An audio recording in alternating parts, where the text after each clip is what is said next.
There we go. Alright. So, we are live. I was actually just about to announce it as well.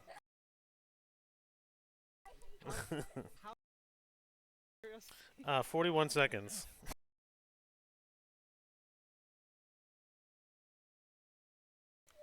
Charisse, everybody. Right.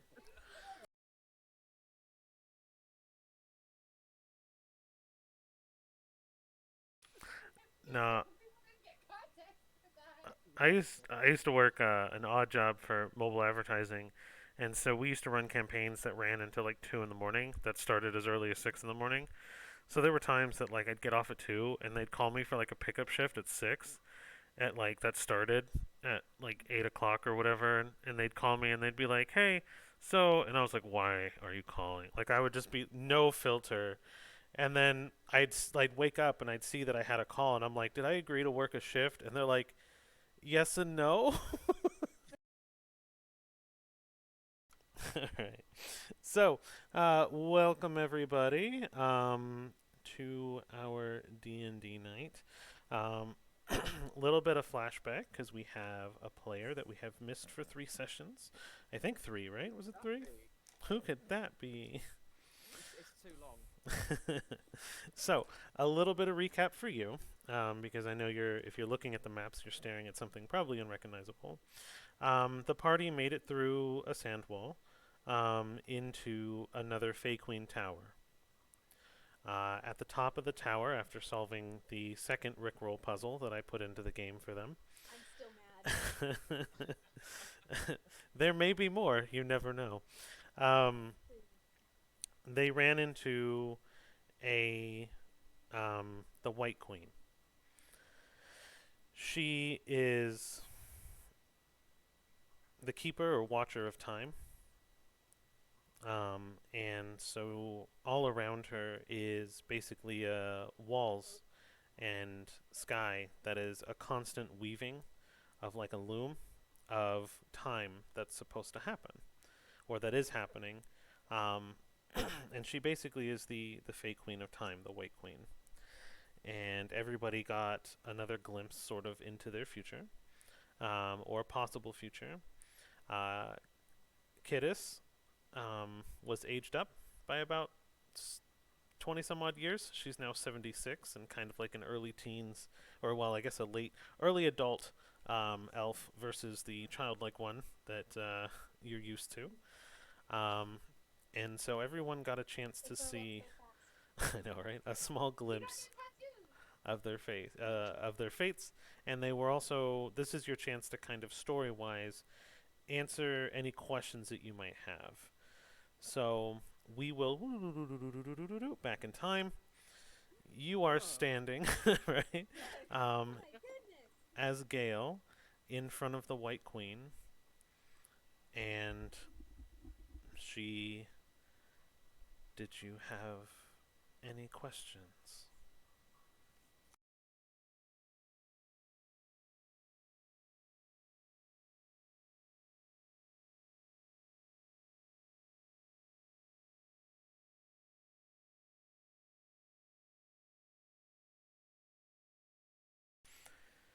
You have a fate woven into ours. That is why you were selected to represent us. You merely need to choose. Do you pick your queen or ours?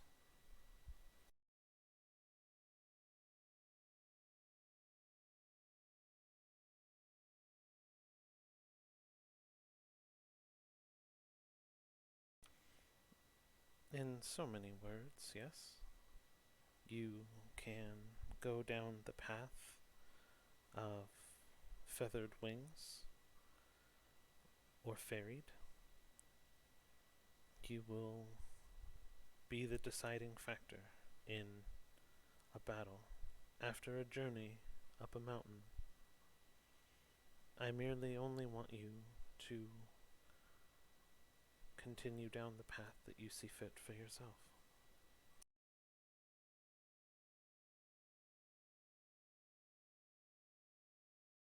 I'm nothing.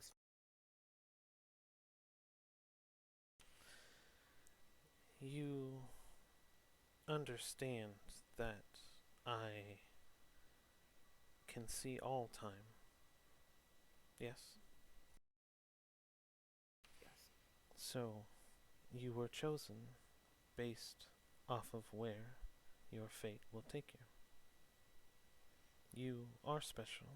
You are a piece to a puzzle that has a very specific place to complete the whole.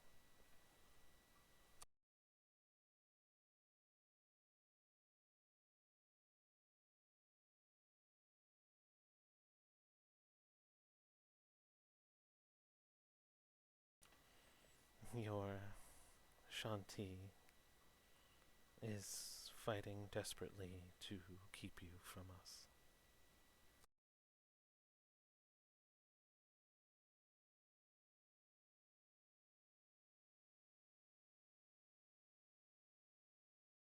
Why is there conflict where there? No. You see, the life you speak of has betrayed the harmony that we have put in place for many years. As most of us represent something else, we give these gifts freely to humanity, but a chosen few have gone back on that. So, you will be merciful or merciless.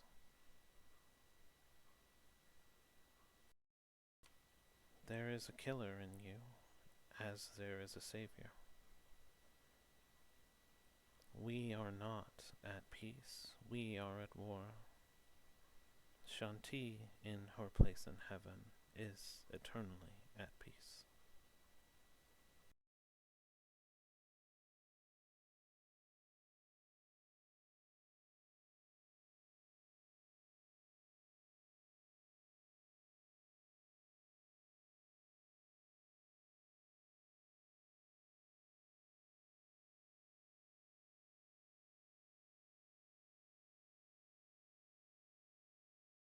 That's not harmony.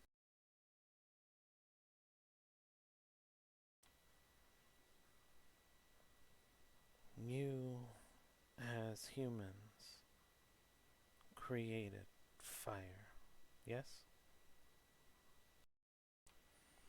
And you harness fire in magic. You created the gods and goddesses through your worship. Your consciousness has created the power of all gods. And as you use fire and utilize fire, our power grows through your worship. However, there is one who regulates and grants those gifts through fire. She has been captured and is being killed. And should she not be saved, harmony will not be restored, and the existence of fire in your world as you know it will vanish.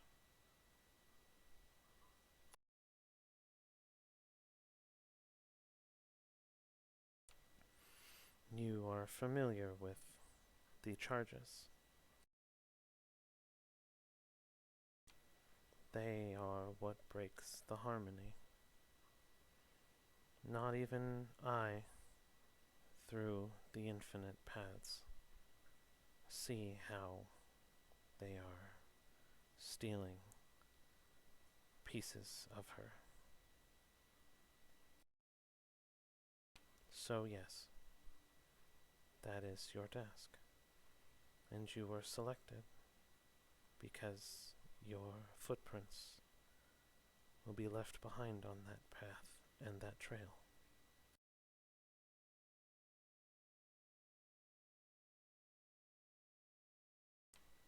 Do you wish to see more?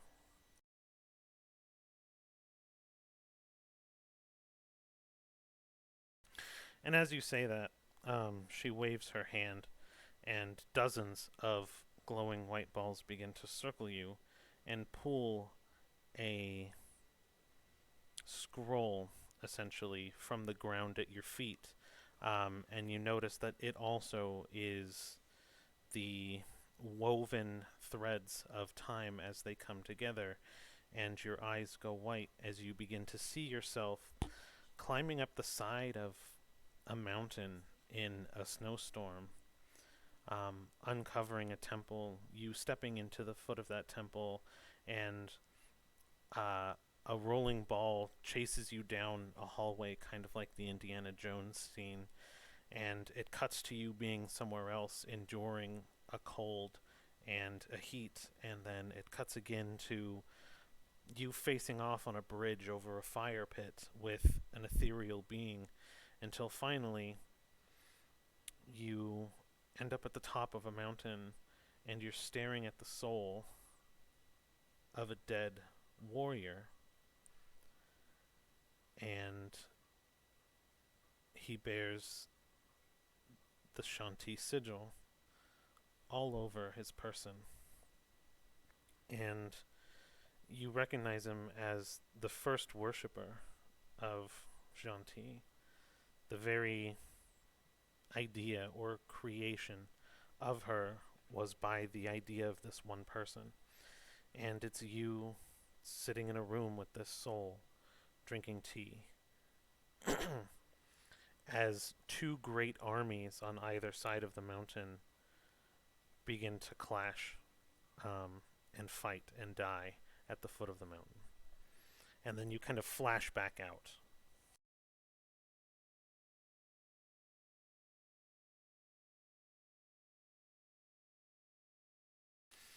So you see,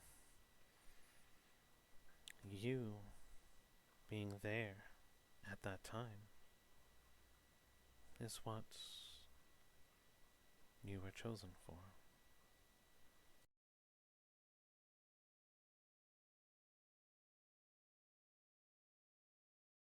Back in the tower. Yes.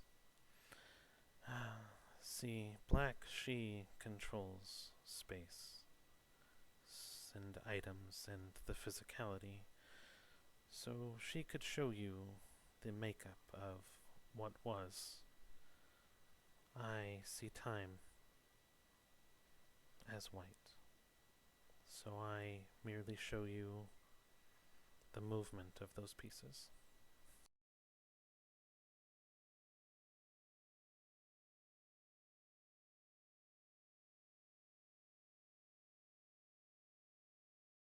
So much.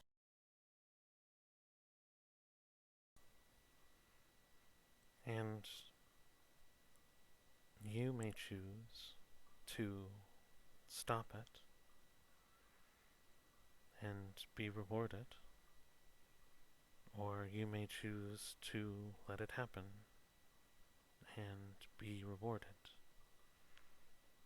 The choice of who gives you your boon is why I like you so much, because not even the pathways of time can decide that.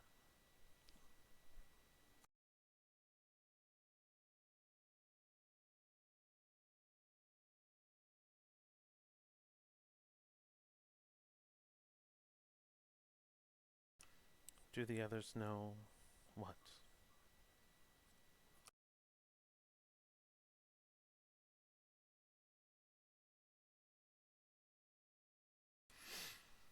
The others have been having a conversation with me as well.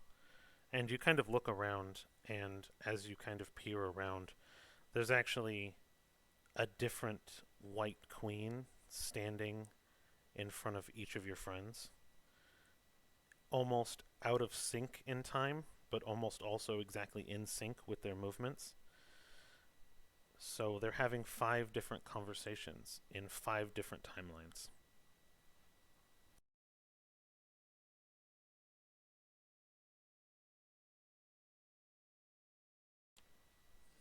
This power comes from you. You understand the concept of time, do you not? Not in such complexities, no. But you understand that it was your idea of time as humankind, as creation, that created us.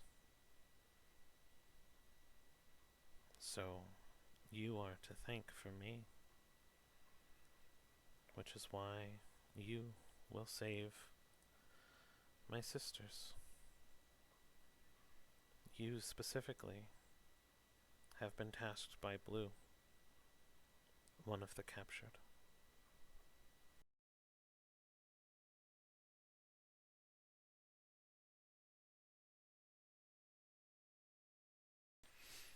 One of her little fingers, yes.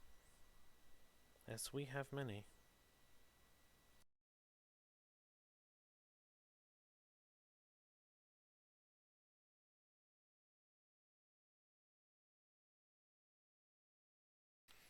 Do you have more questions, young one?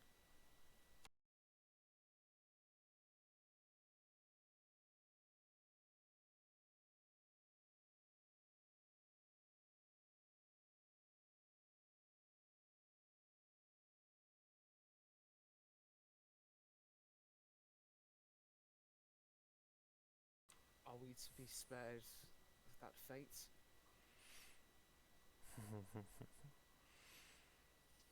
And she smiles.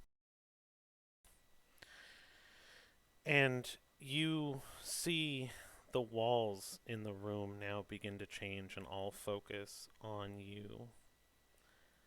And you see the growth of you as a child growing into a toddler and then making a decision to like not cast a stone against a friend but in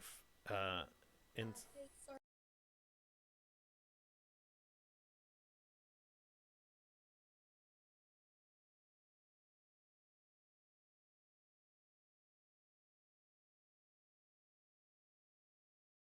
Can you say Can you say some something? stuff?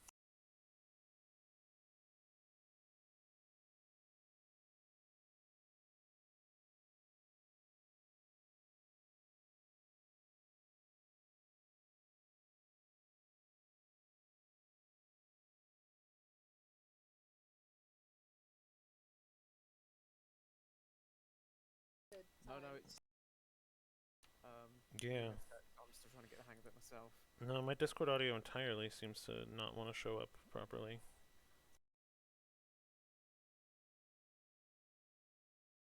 That was from another person. So apparently your audio is kind of going in and out, Harry. Okay. Just weird because I can hear him, which means Discord should be Yeah, able I to can pick hear up you on him. just fine. Hmm. We'll just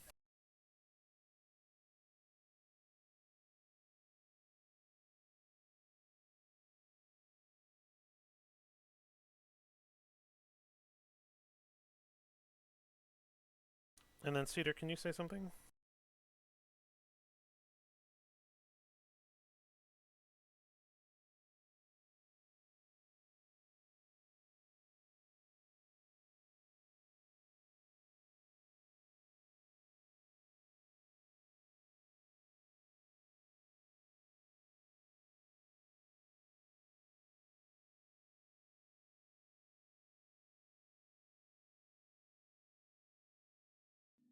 How are we now? Also, hi, Cedar. I told you I make today's stream. Okay. Oh, is that you? It's my work buddy. Yeah. So I also changed around audio sources on my side. Um, because we have a general room and we have a D&D room. And every session you guys are changing like which one we're using. Oh And so wow. like I have to keep changing it on OBS of which Oh source dear. to pull.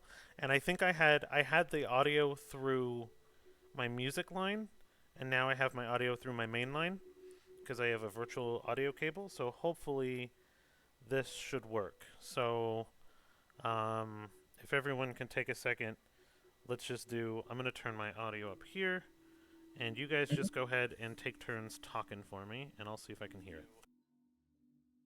Hello from the East Coast gang. Hello. What's up? I'm so excited to play Kiddos. I know. I always look forward to playing her, and I'm a little concerned for my psyche now as I continue playing her. I love playing Cedar. She feels like she's been in my head since like freshman year. So I've been working on her for like 3 years. Perfect. All right. So she feels like an old friend now. Next. And now I'm putting that old friend through trauma. That the metaphor got lost. Next. Sorry. Next. Alright, yo, I'm Rain.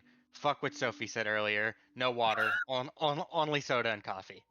Get water, you heathens. I got my water right here.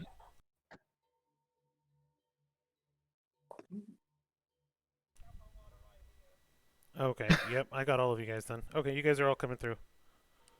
Okay. Excellent. Hydrate. Excellent. We are hydrating, Sully. Hydrate. Is that? I'm a hydrate right now. Sully. Yeah, that's Sully. Yay. Perfect. Thank you. Yellow Sully. Thank you guys for the call out on the audio. It looks like everything's you being so mixed much. now. Yeah. It's a Yeah, sorry about that. constant learning process for me, so I appreciate the input. But yeah, so sorry to interrupt y'all. Continue this amazing scene. Continue. And so you kind of as a child you see yourself cast a stone against a friend and hit his head, but in another pathway that stone actually hits your friend who's attacking a bully, and time then at that point splits. And as you kind of grow up, you see a constant splitting of pathways, and in the end there are two main walls now filled. One of you with the Fey wings, and the other with a set of angel wings.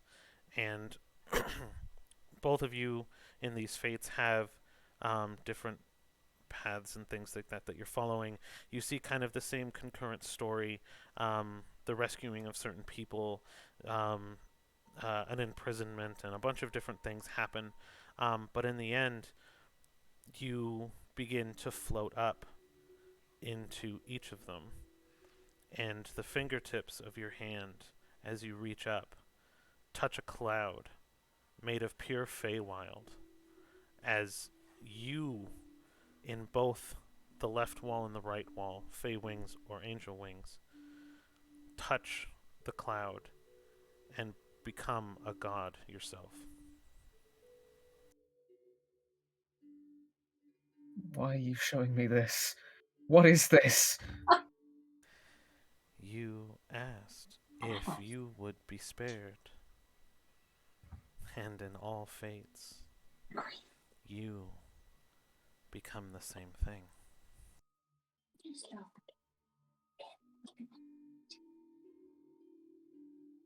This can't be. I am only the keeper of time. Your fate is ultimately yours. But I will tell you, my existence,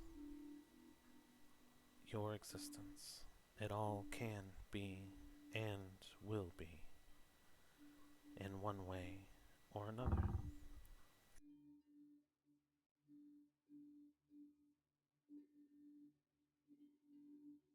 Gale doesn't say anything for a while, and he just stands there, sort of shaking, unsure of what to make of the entire situation.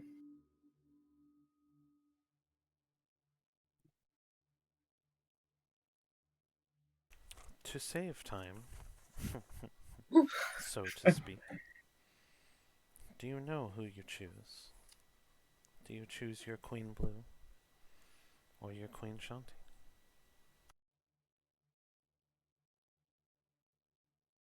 That's a complicated question. Then don't worry about the answer for now. Walk your path, and as you saw, it will one day just come to you.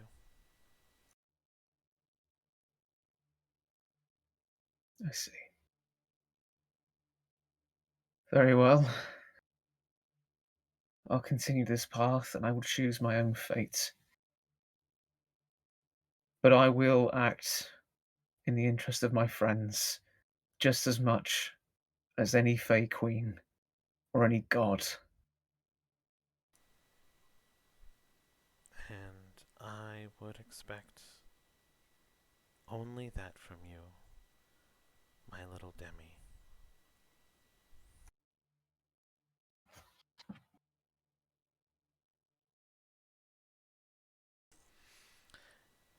And if that concludes, does that conclude your questions? It does, yeah. What the heck? All right. So bloop, bloop, bloop, bloop, bloop, bloop. We now flash back to where we are currently in the story. Hey, what? No! And, Gail's a freaking demigod? so you all now got winter clothes. You were placed into a city called Nexus. And this is one of Cedar's old stomping grounds. You realize as a person, not as a player, I mean, this is Cedar's arc for now. And the events that were described were your arc. As is the first tower, it kind of gave you the idea of what's going to happen in your arc. This will also, that was kind of a way to also kind of flirt with what I'm doing with your story. So that was a continuation of what happened in the Black Tower where you just got the images. Stunned. And so... Flirting with knowledge. I am floored. Sorry, I'm just having fun with it. No, that was honestly brilliant. So you guys went to Nexus. This is you found out at Cedar's old stomping ground. She got wrapped up into a job with an old friend. I'm being extorted. And so with that, if you choose to go with them, everyone had ventured in the nighttime to an estate in the north part of town. The idea is that this person potentially has some incriminating evidence against Cedar's old running buddies. You found out that Cedar used to be a little thiefy thief, and sneaky sneaks. Sneaky. Sneaky verb. She is not being sneaky, however. Not like she's actually doing it successfully, unlike Kittis, who can't seem to ever be sneaky. I think the dice knows. I think her dice have attained a level of sentience that the dice shouldn't. You know it's bad when the cleric with disadvantage on stealth is trying to teach you how to stealth properly. Yeah, not just disadvantage, double disadvantage. Yeah. So irritating. But yes, so this is where you guys kind of are at. And yeah, so where we left off last session, so after you guys kind of went through the White Tower, ran into the old friend. I don't know if you watched the VOD, if you had time or not. I've watched a little bit of it. All right, cool. So we now are potentially all in the gardens, or coming up to the property now. Okay, and that is where we ended the session. So it is the middle of the night, or late evening, and you are sneaking into Robin Old Man.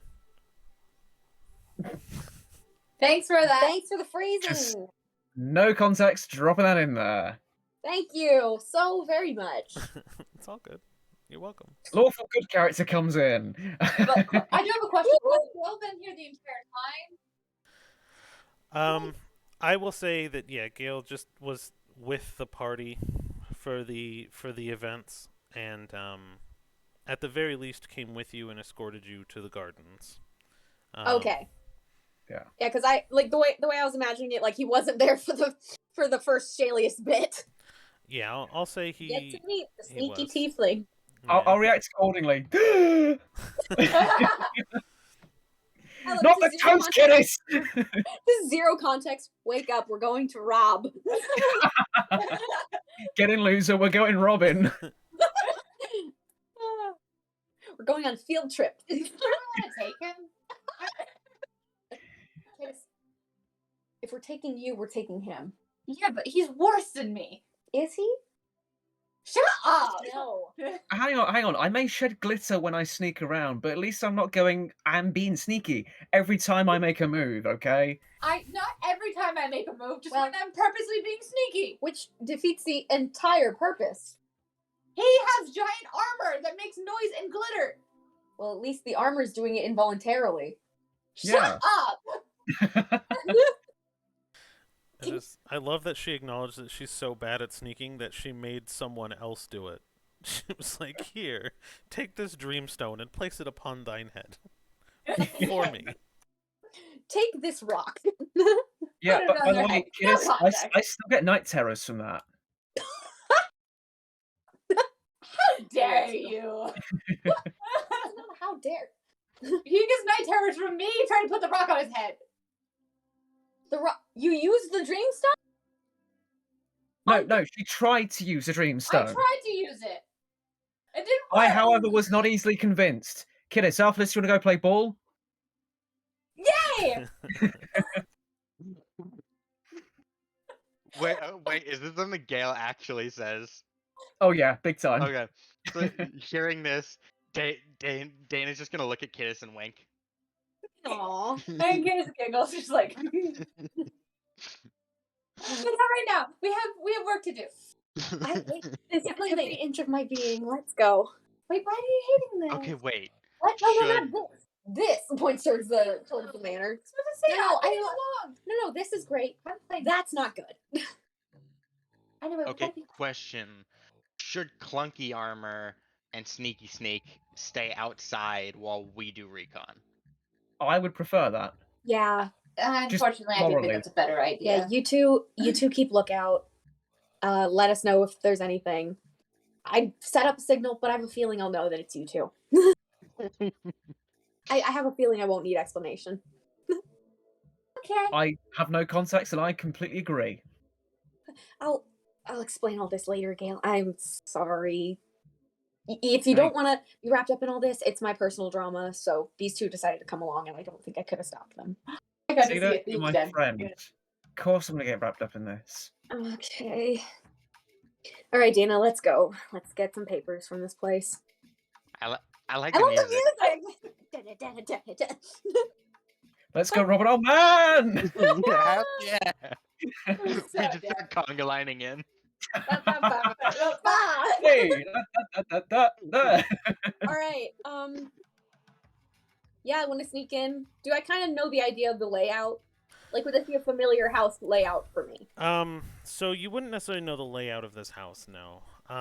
What you can see here, is that there are, you have an entryway, just like a little garden. There's a pagoda, sitting areas, things like that. You have one statue that kind of catches your attention, because it has almost like gemstone eyes in it, like if you're just peeking over the wall. And then we have kind of like a left side of the house and a right side of the house, and then the main home is kind of straight to the back. So you would assume that there would be like the main part of the house is where the people live, and then there's probably like a guard's quarters to the left or the right, or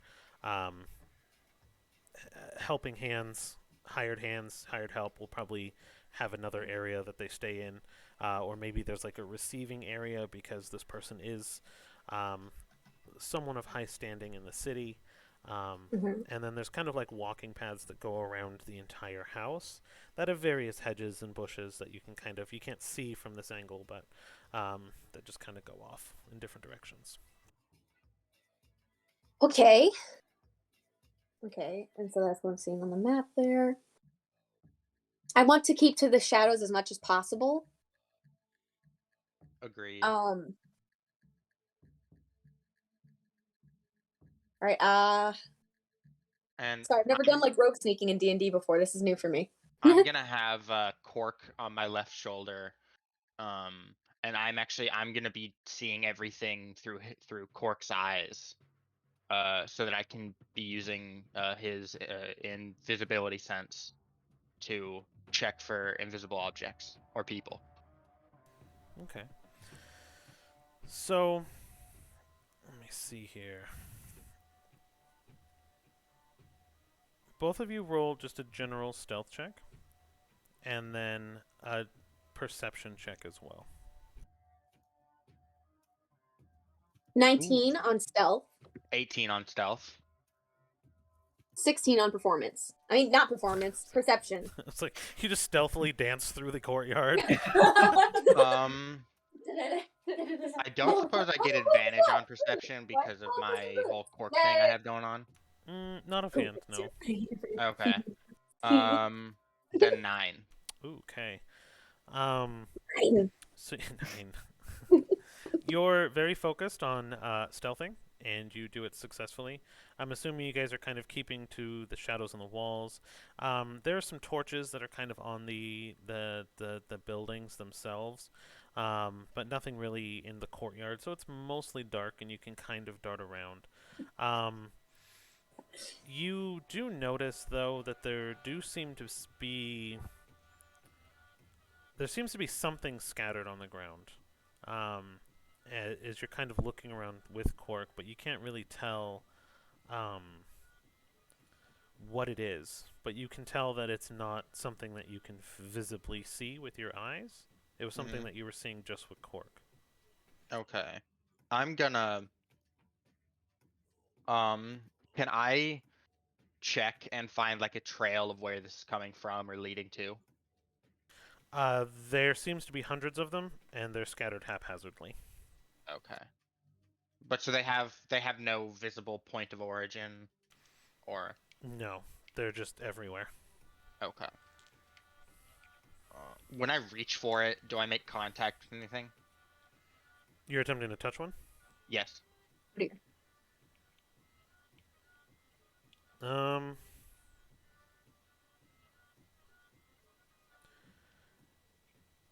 So as you begin to reach for one, a magic circle on the ground itself draws.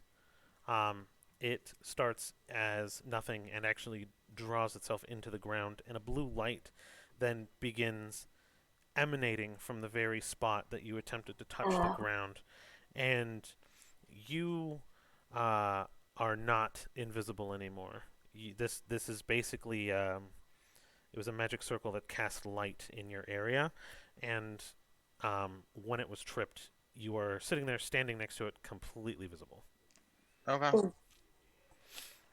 And you guys didn't want to bring Kiddes. Okay. Kiddes does a sneaky, says, I'm being sneaky out loud. That's super obvious. Cedar sees this, and she kind of like pops up into the like. I'm expecting the ceiling's pretty high. So where are you? Are you? Oh, sorry. I need to move this. Come on, little bird. So wait, where's the magic circle? Are we still in the courtyard, or are we Yeah. indoor? So I'm you so guys sorry. are making it through the courtyard now. So I'm assuming you guys kind of like ran in. Hold on, let me send this to the back. And Dana, oops, that's Ocarine. Dana, did you guys sneak in together, or whereabouts do you want to be? I would think I would be on the other side, about there, to try and not jeopardize Cedar's position. Gotcha. So Yeah, I like where I am. Okay. So then your magic circle will be kind of on the steps right in front of you. You were kind of sticking to the hedges area and just kind of being sneaky. And then right on the stone to your northwest, I would say that would probably be the one that you saw and reached for. And now basically a 20-foot circle is being lit up around you. Okay. The second I see that light up, I kind of dodge towards more shadowy area, like I'd say right about here. Okay. And what? Oh, I just said okay. Okay. Oh, and I shift my feather color now because I'm trying to see if this will help me with. I mean, hey, Yellow said she likes tricks, riddles, and thievery, so let's see if she can help me out here. Okay. And I want to shift my feathers to pitch black, like Kenku, raven black, to blend in with the shadows. Okay. Roll a stealth. A with little bit of advantage then. dappling, though. a little bit of dappling though, so that if there's like shadows, she kind of more blends into the shadows instead of being like a black image embossed in the shadows. And so this is be actually the first time you fully embraced the use of this. And as you envision yourself kind of darting off and turning black, you actually see this wash, almost as if you step through it, just a veil of dye, and you are exactly how you imagined yourself to be in a pale black. And I'd Ooh. like you to roll an advantage on your stealth roll. Yeah.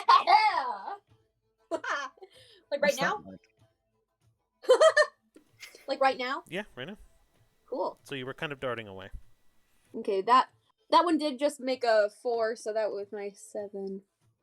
Yeah, that's about 11. So. With advantage? Oh, okay. Sorry, I thought you were saying advantage on the older one. Okay, No, 14. Now it's 21. Okay. Okay. We So stealthing tonight. you you jet over to the wall, and you're like pinned up against kind of like the wall area now, just kind of keeping cover as a bright light is illuminating your newfound friend. And what is she going to do?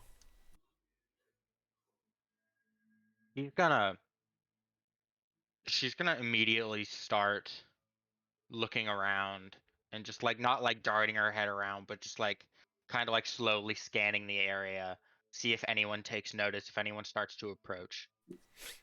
Roll a perception.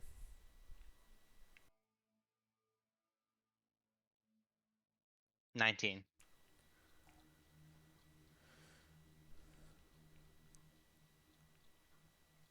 You do notice audibly, not visibly. You're partial of the way blinded because this bright light, it was dark, your eyes had adjusted for darkness, courtyard was dark, and so you're kind of not able to see too well because your eyes are kind of refocusing. But what you do notice is that dust from what looks like the roof has kind of fallen in front of the light of one of the wall sconce torches that is on the eastern building's wall. Almost as kind of dust falls down there, and not in like a natural sense. You get a feeling, and you swear you might have heard what sounded like footsteps on the roof above you to the right, but you don't see anything. I'm gonna try to back up into the brush and start slowly heading towards the overhang of the roof to try and get out of line of sight. Okay. So then go ahead and just roll a general stealth check with disadvantage now, just because you're kind of stepping out of the light. Yeah. Ooh, both 6s, so 11. Okay. So go ahead and take your movement. Okay. And we will roll back to Cedar. What would you like to do? So is our goal kind of this door up at the top? You would assume that would be the main household. Gotcha. So I want to scale the wall next to me. And I can like either fly or climb. I don't really care. And then kind of use the roof to kind of make my way towards it. Okay. So you're going to kind of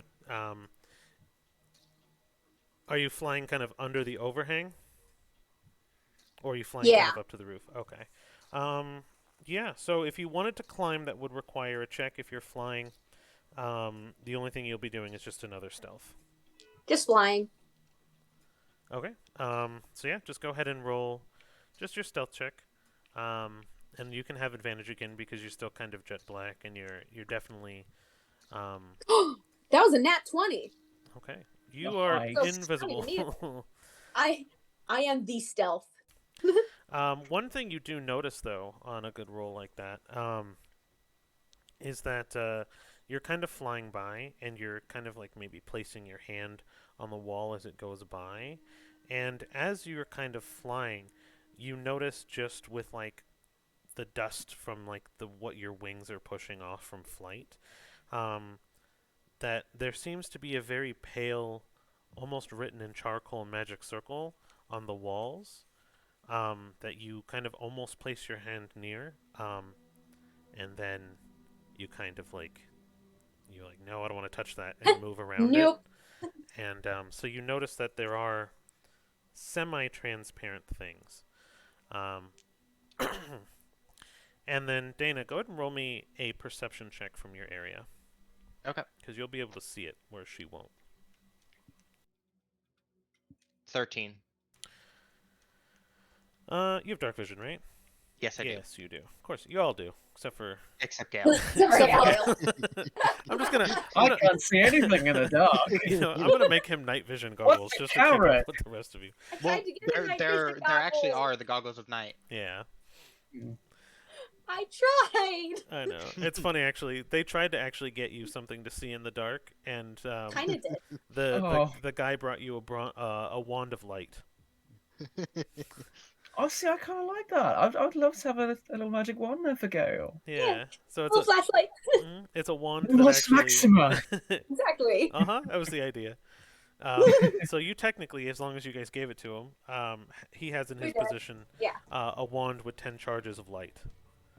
We legit just we probably just woke him up. We were like, we're going somewhere. Here's a wand. It makes light. Okay. Let's go. So with a 13, you hear it. Okay. You hear what sounds like a stone statue or stone on stone turning. So you have that think of the movie sound where you have a door opening or two stone things kind of grinding, you know what I mean, as it turns. You hear what sounds like large stone objects spinning. Okay. Oof. Where do I hear it from? Northwest of your location. In front The or behind statue. Cedar? To a little bit in front, but to her right. Okay. It's the statue. Yeah. So I'm gonna send Cork flying over to Cedar. And Cork is going to bite onto her collar and start gesturing her head towards the statue. Oh. What? Oh. Oh, thank you. Good boy. And I give him a little chin scratch. You're a handy little thing. And did you want to take any movement as well, or? I'm gonna start. Well, do I think I got out of line of sight or of whatever was top side? You are not. Yeah, you're not exposed by the light right now. You're kind Okay. of back in the shadows, but there is a magic circle on the ground where you were, illuminating kind of like a cone of light upwards. Mm-hmm. But you're not in its range. All right, then yes, I'm gonna move to about here if I am able. Okay. Roll me just in general stealth then. Okay. 13. Okay. Okay. So you navigate. You kind of understand what just happened. So you, in a way, know kind of what you're looking for now. So you're treading a little bit more carefully, and you will successfully navigate just that area. You kind of pass through a couple of small sconces of light, but nothing that kind of gives you away from what you can tell. Mm-hmm. And as you approach kind of that bushel, that fauna, if you will, you actually hear the same grinding again without a perception check. You're on the same level, so you kind of hear it as well. It almost seems like it turned again. Okay. And so I'm gonna bring Cork back to me so that I can begin detecting invisibility again. Okay. And as Cork flies back to you, you kind of still see the same sigils on the ground, again, kind of scattered everywhere, and you kind of can take a mental note of where they might be. Okay. And we'll flip it back to Cedar. What are you doing? I want to keep moving towards the door, so I think I'm going to get to about right here on this little. I want to get right behind this little bridge thing because I want to swoop behind the bridge and kind of look up over it to see if the statue where the statue's turning and it's kind of scanning deal. All right. Give me a Like who's it looking at right now? Give me a stealth and perception. Gotcha. Do I have advantage? On the stealth, yes. Yeah, that's okay.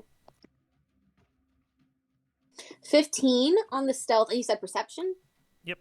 Or investigation. You called out exactly what you were looking for. Sorry. Investigation. Let me find my 23 on investigation. All right. So what you see is you see the statue. So your stealth check, you kind of swoop in, you swoop by, you're going through the shadows. I mean, you didn't touch anything. You're kind of floating now, not really making a lot of noise.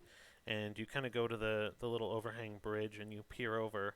And you see the statue itself looking directly now at Dana. But its arms are outreached in either direction, one towards you and one towards Dana. So it has two arms, and the actual arms itself are kind of jointed, whereas it's holding one hand out to you, but it's not looking at you, so it's backward and awkward, and the other one is outreached to her. Quick question.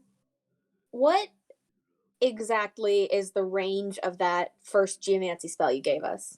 Because, sorry, the way that, like, you said it added into the spell book, but it's D&D Beyond is being weird. I have it currently. The range is Earth can shatter in a 20-foot square, starting from a point within range. So, range area 90 feet. The way this is. What does each square count for again? I'm so sorry. 5. I was Five, okay. okay. It's so hard to see.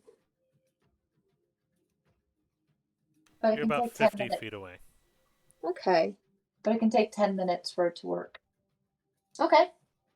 I want to cast this spell and use it to kind of like I'm doing a very specific part of it because I saw what Kiddis did and I'm trying to downsize it and make it a little gentler. Okay. So I'm trying to kind of make a little small sinkhole that's going to swallow up the statue. Okay, so if you were to cast it as an action, it would shatter the earth.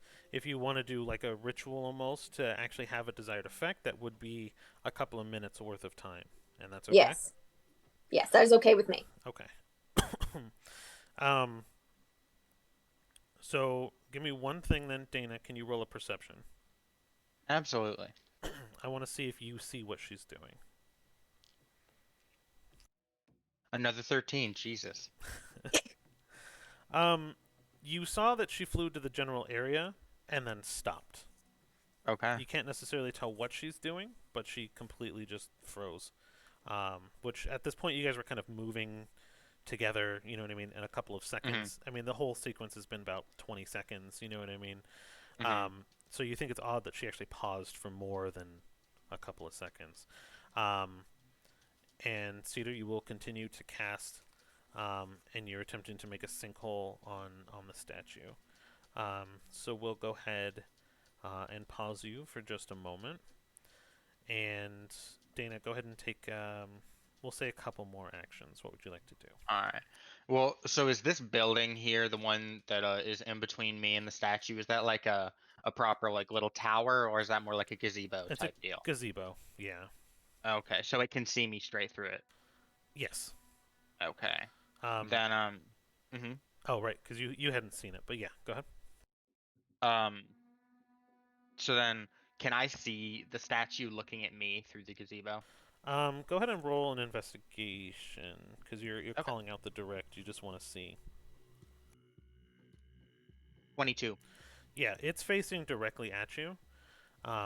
You see small dust particles kind of coming off the ground as it kind of adjusts to point towards you in whatever movement that you take, and it has a hand outreach to you. With the 22, you can actually see that there's an inscription on the chest. There are words written on the statue itself, but from this distance, you wouldn't be able to read it. Okay. Also, with a 22, since you're looking in that direction, you see Cedar casting a spell.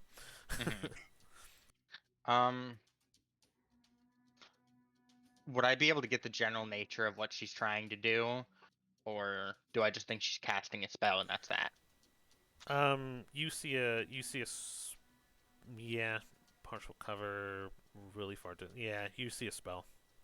Okay. There is magic. There's magic in the air. Then, ooh, right. Okay. So she's gonna turn her head and look at Cork, and just grab him under the under the armpits and go, buddy, you know that I love you, right? And she's gonna go and have it, as stealthily as it can, fly over and land on this thing's head and start casting Identify.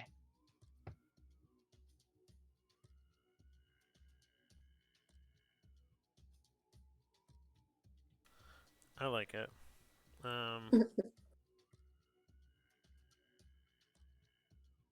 So you wanted to just do Identify. Yes. Okay, so you're using your familiar's touch to go through it. I like it, actually. I like it. I just imagine you've been slowly collecting Cedar's feathers. It's like regents. No. Well, no, I don't. Wait, what do you mean? Oh, I'm because confused. identify technically has, I think, regents to it. And Yeah, one it of them- does. It one of has them is a feather. No, it's a 100 gold pearl.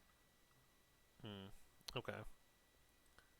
Yeah, no, it's just for some reason I thought it was gold and a feather. Oh well. My memory sucks, so I'm old. Don't worry about it. But yeah, okay. So I like the fact that you're using the familiar's touch. So, Oh no, you're right, and an owl feather. yeah. Okay. So yes, There we yes, go. Have one of those. Oh, where are we gonna get one of those? Just like she's asleep, and it's just like grabs. Stop it! Stop it! Okay. So your casting time. No, not a dreamstone. is 10 minutes. You Or 1 minute. one of your feathers. Yeah, I gave it to you. it's or no, sorry, Yes, 11 because I have to cast it as a ritual. To be fair, the feather's not gonna be. No. It's literally a feather. Yours will be done. No packer. Yours will be done before Cedar's. So if you learn the spell, so you choose one object, you must touch the casting spell. If it's a magic item or some other magic imbued object, you learn its properties and how to use them, whether it requires attunement, how many charges it has, if any. This is a semi-magical item. It is magic imbued. This is an artificer construct. So this is something that was made by a craftsman with magical imbued properties. It has kind of like think of it as long sense magic mixed with condition magic. So it is set to do something if conditions are not met. And so you get a sense that it's right now serving its purpose. You don't need to attune to it. As long as it's powered, it will continue its effect. You don't really see it as hostile, however, at the moment. Okay. It's right now. It seems to be kind of in place. More of like a greeting stone, but can be potentially hostile if conditions are not met. So you kind of see a sequence of magic. Long sense, condition trigger, event. Okay. And all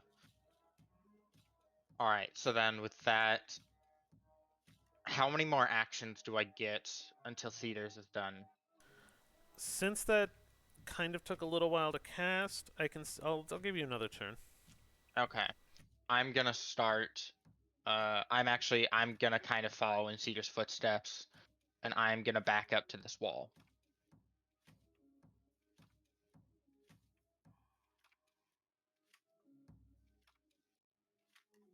Okay. Perfect. So you kind of get out of the way. And Cedar, Go ahead and describe She's what not you're... here. Oh, She's not here. No, Give her a no. second. She was.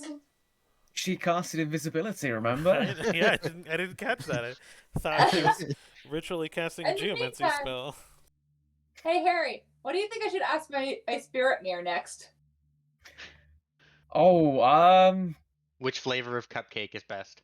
I think I'll get a lot of what's the different best topping for a pizza, maybe? answers. If it says Sometimes- pineapple, we smash it. Yeah. Let's see. So I'm like, I've been trying to decide. I'm like, while we're sitting here, I'm like, me and Gail are just sitting here. Like, I'm like, I could ask the mirror something because I have like another ask now. Yeah. I think. All right. So yeah, you and Gail are just kind of sitting outside the far wall, watching these two like kind of be sneaky through it. And Gail can't see anything. He's just kind of peering into a dark courtyard, going, "I wonder what they're doing Where right the now." heck did they go? Right. He's still kind of brooding over the events with the Time Maiden. But yeah, if you guys would like to take an action, or is there anything you two wish to do while they are taking their sneak time? Hey Gail, what do you think I should ask the dead people? What? Sorry, what? What do you think I should ask the like plethora of dead people? Oh, I don't know. Have you got any questions you want answering, or is it just general stuff there, or what? Well, the thing is basically I have access to all knowledge of living things that are currently dead. Living things that occur. Hang on a minute. Isn't that an oxymoron or something? But basically, anything that was once living and is now dead and was like had a spirit or soul or something like that. It kind of like I have access to talking to him like I don't know, it's a magic mirror. So don't know Oh, what it's to call it. it's like a ask zombie or something like that. Yeah, basically. Okay. I don't know what to ask it. What happened to Jeeves? Jeeves? Who's Jeeves? I don't know, just some guy I heard about. I'm so sorry. I thought that turn would take longer. That's like a waste. By the Also, way, I would like to apologise to the viewers for that really bad joke I just made. Oh, I'll I be doing missed the joke. he's still around. Hold on. Jeeves is still around. I had no idea. I thought they dropped the domain. There we go. Now she gets Oh, That's funny. oh, young people. I know. Shut up.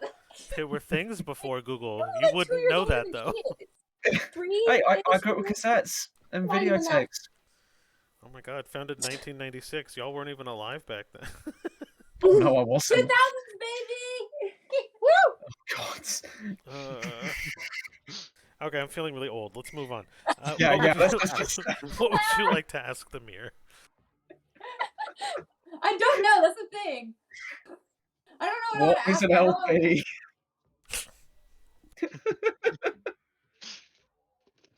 Well, we already know which god I have to kill. Well, does Kittis or Kidis knows what god she has to kill. Okay, never Why do you mind. think she got the tattoo of the spider? Right, ring? I forgot. I didn't know if the tattoo was there yet. Say the tattoo's here. The I'm tattoo's getting here. fuzzy as to what has and hasn't happened because we talk about it all the time. Kidis now has a pretty dress, space buns, a tattoo of a hawk on her thigh, a lily on behind her ear, and the skull, pink roses, and thorns going down to strangle a spider.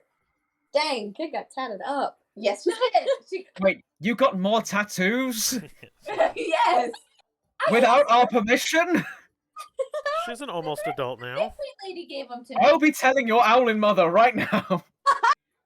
Please, As soon as she gets back from work. The Owlin mother is trying to steal something from a really old dude for this dude that manipulated her for years. I don't think she can care about my tattoos. I don't think she has room to speak. Oh, I think she'll care when she finds out about this young lady. Uh-huh. So are Gale and Kittis doing anything in particular? I guess not, 'cause I still don't know what I want to ask the mirror. I was hoping someone else would have a good idea. I had an idea, you just didn't want it. It was a good idea too. It's an idea if I didn't already know. Okay. Your storyteller has plenty of ideas. Oh, Oh, mercy. no. Can I have one of them? Nope. Yeah, no. Bold of you to assume. Because the problem is they can't see the future. I don't think, right? So you have the option of speaking to anything that is dead and on its journey. So any knowledge that they died with, if they choose to, they can answer that question through the mirror. So any worldly What happened knowledge. to the boy?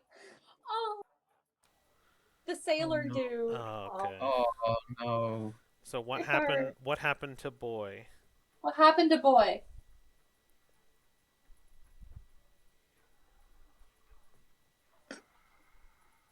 Oh no. So your Ring. so your mirror, its surface begins to ripple. The black ichor begins to kind of bounce. As kind of like almost as if like a speaker. And you kind of look into it, and the voices and the mouths and the hands kind of reach out and through it, but can't really break the surface of the mirror. As you hear dozens of times, it echoes through your mind. Who's boy? Boy's not here. Boy? Who's boy? Boy's not here. There's no boy here. Who's boy? There's no boy here. He's not here. Who's boy? You guys are not helpful. I heard. And you kind of try to make out voices, and you were asking about a very specific person. Mhm. And even boy's voice doesn't answer. You get a sense that he's not dead. Well, hopefully you moved on. This means you moved on. And I'm stuck. Kid just like leans back and just like, and it's so funny because what does this look like for Gail? So you have this little black mirror and this pink clad lady just kind of staring into it, and it's kind of like a black rippling effect. The obsidian mirror becomes kind of like a liquid, and it's kind of like, have you seen a liquid bouncing on a speaker? Oh yes. So Yeah, it's I kind of like see what a black liquid bouncing on a speaker on this mirror, and then she asks the questions, and then it goes back to a black obsidian. Okay. Not even gonna question this at this point. But anyway, I hope our friends are doing all right. Oh, I'm sure they are. They're pretty capable at what they do, right? They're pretty capable at what they do, right? I mean, they're pirates to some degree, smugglers, whatever. Anyway, back to you guys. All right. So we kind of circle back, and the spell of Cedars finishes. Her kind of hands clasped together, as just a river almost shatters and sucks in the marble scaling, or the marble stone that makes up this courtyard, begins to kind of sink into the ground, and it goes up into the statue. And the statue itself also then begins to list and fall over. And as it adjusts, or as it falls, its arms still kind of adjust, pointing an open palm towards both of you, as it sucks and falls into the now soft, water-ridden ground. And interestingly enough, there are magical rings that are on the ground. They all almost activate and begin to shine bright lights all around the stone ground that is kind of falling in.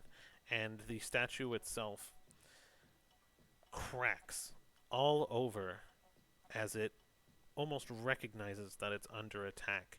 And you see a metal mechanical body break out of the statue as it just continues to fall slowly into the ground until it vanishes, and the ground above it begins to harden. I'm assuming that was your goal, right?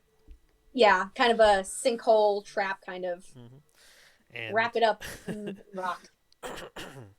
the magic circles are almost floating, where ground is no longer there, and everything is now just kind of dirt and caved over. And you almost see kind of like blue electricity shooting out of the ground as things kind of under the earth begin kind of breaking. And I need both of you to roll a perception check. Oh boy. I'm so excited. 17. 15.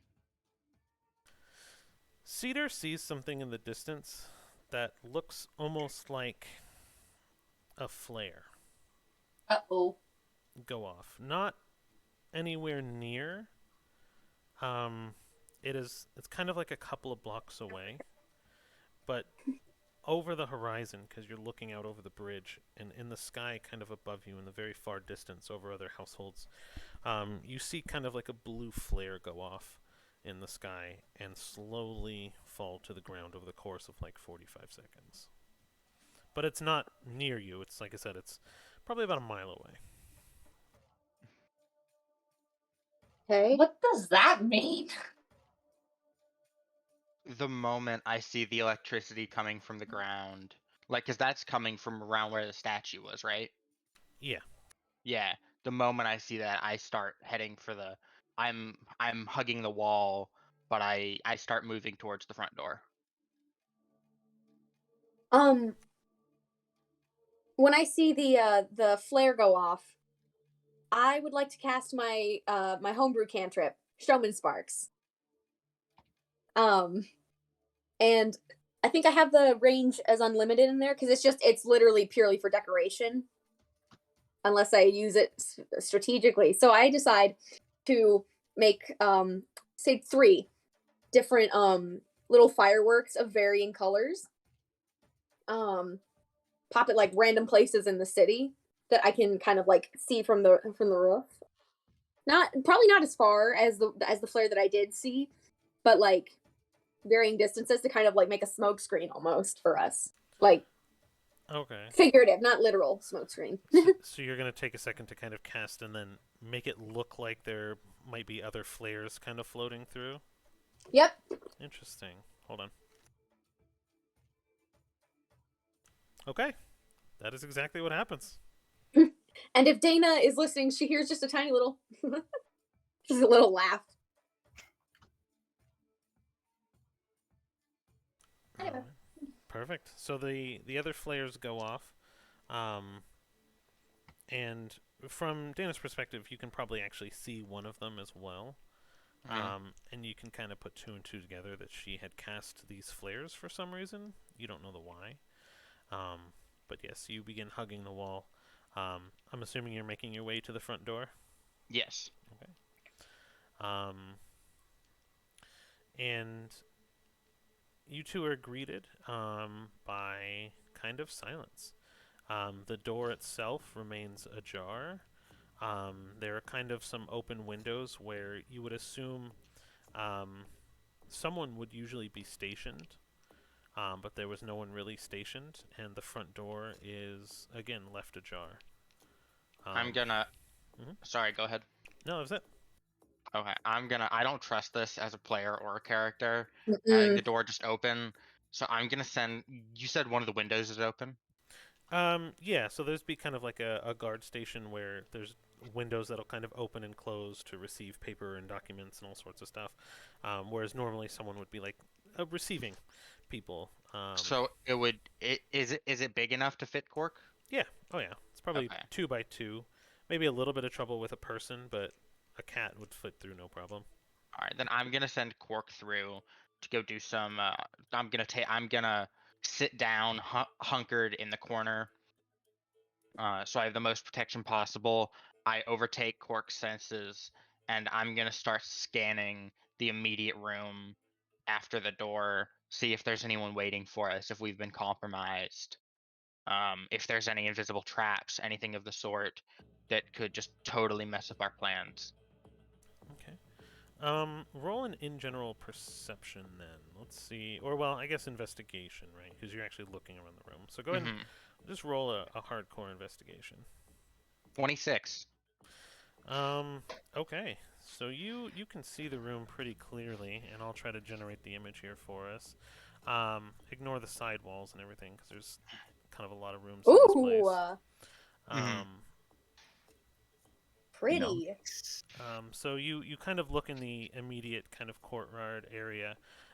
This is the room that there was kind of the receiving, and then it kind of opens up into a really big room, red velvet carpets, tables, a large seating area, kind of just a lot of embellishments and things like that just in the room in general. It is very clean, very pristine. You hear footsteps, what sound like clacking of footsteps on marble. And they're kind of off into probably the right room or the right area. But they're not. They're behind a wall or behind a door leading out to the right there. But the immediate room is completely empty. Just clean, pristine. All the chairs are pushed in. No cups out, anything. It's just completely clean. Mm. So, and there's nothing invisibly there either? Nope. It Okay. looks like an ordinary person's mansion. I mean, aside from like magical chandeliers and like just basically just a lot of things that would be around for show that are Right. moving, and they're magical in nature. Kind of like you imagine like a solar system moving around itself, but they're not. Cool. It's more for a cosmetic. It's there for show. Do I get anything from the door? The open door? Yeah. It's an open door. It is a very heavy wooden open door. Okay, so there's Slightly no ajar. there's no like magical tripwire, magical arm set up. Not that you can see, no. It's just a door that was Okay. left open. Alright. It's too easy. Oh, way Yeah. too easy. I feel like we're gonna take the fall for something. Uh-oh. I don't like this. Mm-mm. Yeah, places like this usually have a ton of security. I mean, heck, we never even went into the gardens. I used to be here. But so we both know he's trying to set us up, right? Mm-hmm. Okay, good. We're on the same page. Do you guys like I say knew- that to each other in the courtyard? Yeah, they're just kind of like very, very low tones. Yeah. I mean, I didn't exactly think things are going to be straightforward. Shalius that we're dealing with, so. So I'm thinking off with this, we head back, we ask for another deal because this is clearly rigged. Yeah. Clearly, Rick. Plus, if he's got the kind of deal I think he has, people, then I don't know what papers are exactly gonna matter to incriminate him. Did he So, even tell us where to find said papers? said the old man's study or his daughter's room, if he's being clever. Give me 5 minutes. Okay. And within the span of 100 feet from the wall, Dana is gonna send Cork around, trying to find what looks like the study or the daughter's room. Okay.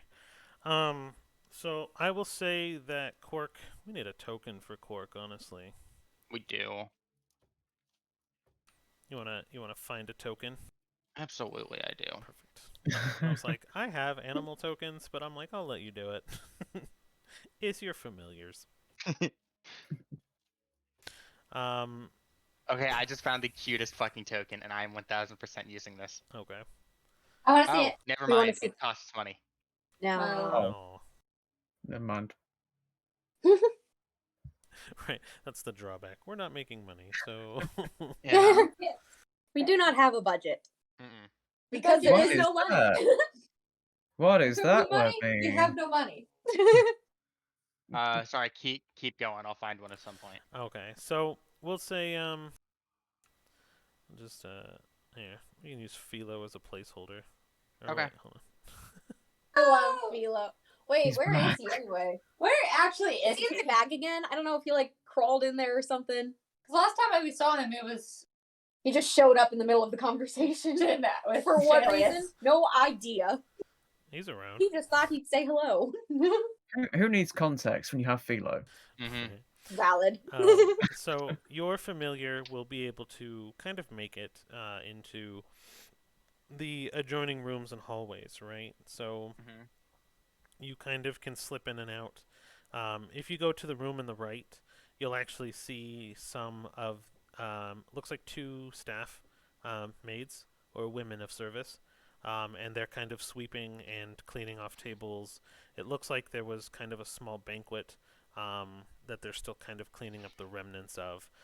You can tell that there's areas to the south that can be traveled from here, as well as areas to the north.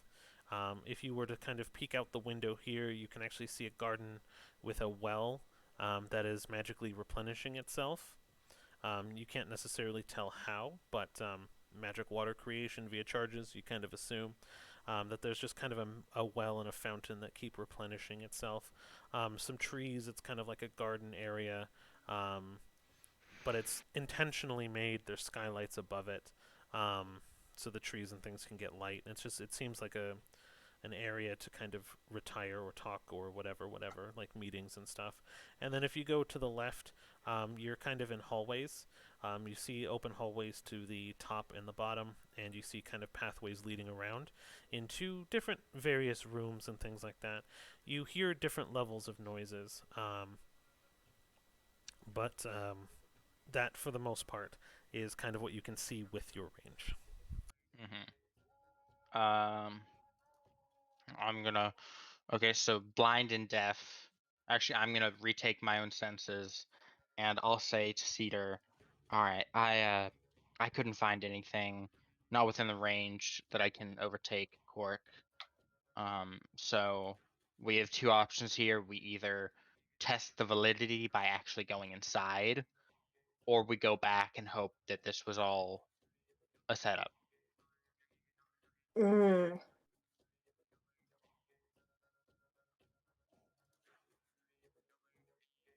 Part of me wants to play it safe. However, two things. One, he will not be happy if we come back empty handed. Trust me. And two, there's dirt on him in there, which he should have thought about giving to me. Just saying.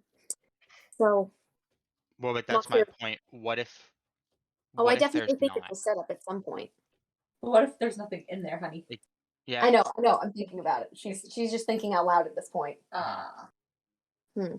Because I do have another idea Oh, that from the little you've expressed about this guy, I have a feeling might pique his interest. do tell, because I'm open to any idea that's not this. Are there any fight pits in town? Do I know if there are any fight pits in town? Oh, there'd be a couple of different underground fighting rings. It's a large enough city with a lot of gambling and a pretty intense underbelly, if you will. You would know that they would probably at this point all be influenced or controlled by him, but Ah. they exist, yes. Definitely, yes. I've actually been to a few of them. Does Pretty he interesting to control them? watch. I mean, we ran with a few of them when we were a team, but especially now that he seems in charge of things over here, I'd bet money on it. I'm thinking I become his next fight pit champion. Mm, I pay off your debt by winning fight after fight after fight. I can't ask you to do that. Oh, I enjoy the fighting. This is, but I feel like I'm using you then. No, if you were using me, it would have been your idea. All right. As My much only as I question wanted for to. you is, do you think he'd go for it? Oh, Shalius, he loves a good game. And this kind of cat and mouse situation, plus the idea that he thinks he can control another person, oh, he'll love it to death. And besides, you you have kind of the you're quite witty, yeah? I'd like to think so, yeah. How easily do you think you could spark up a few bets? Oh, very easily. Trust me. I used to do it all the time. Then that's how we make our money. I fight, you get everyone to bet against me.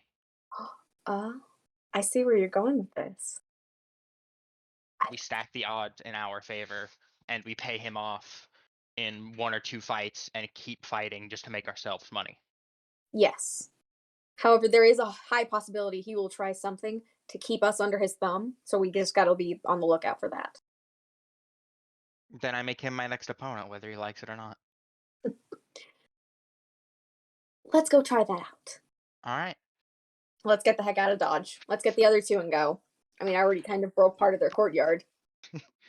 Good for you. They'll be able to pay for another one.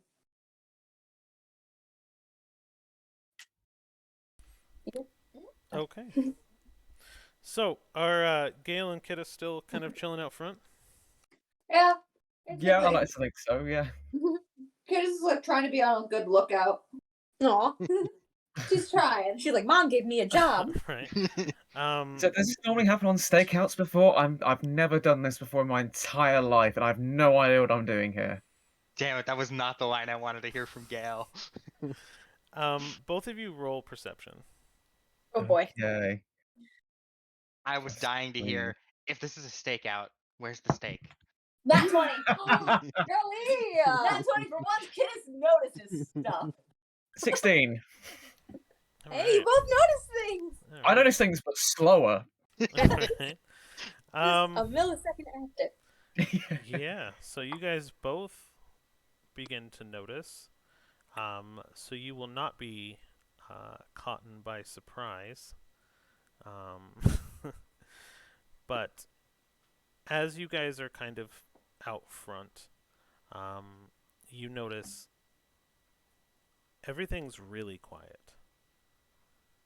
Really, really ridiculously quiet. Like, you know it's nighttime, you know people are sleeping, but the area where it was at least some hustle and bustle was before, the shutters have all closed. The people are no longer like walking by, really. Everything is just very quiet. And in the distance, you see a large group of people walking up from the west, the east, and the south. Well, You are not caught off guard. So what would you two like to do? let's see. Where are we sitting? So let me see if I can just throw together a quick map for you. Oh, we are so screwed. Is it bad that my initial reaction was just to say, I hide? We're not The hiding. scale pulls on an elbow. It's a joke from the Tyrion Darrington Brigade. Oh dear.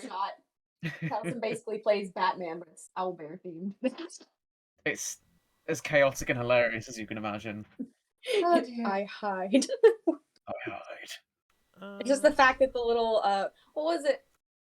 Was it Laura's character who was the little monk that like absolutely beat the snot out of him? Oh yeah, I think that's it. Just small pink Genasi just like rocked him. I still can't get over Travis's character from that one shot. So this is kind of mercy. like a gated community, if you will.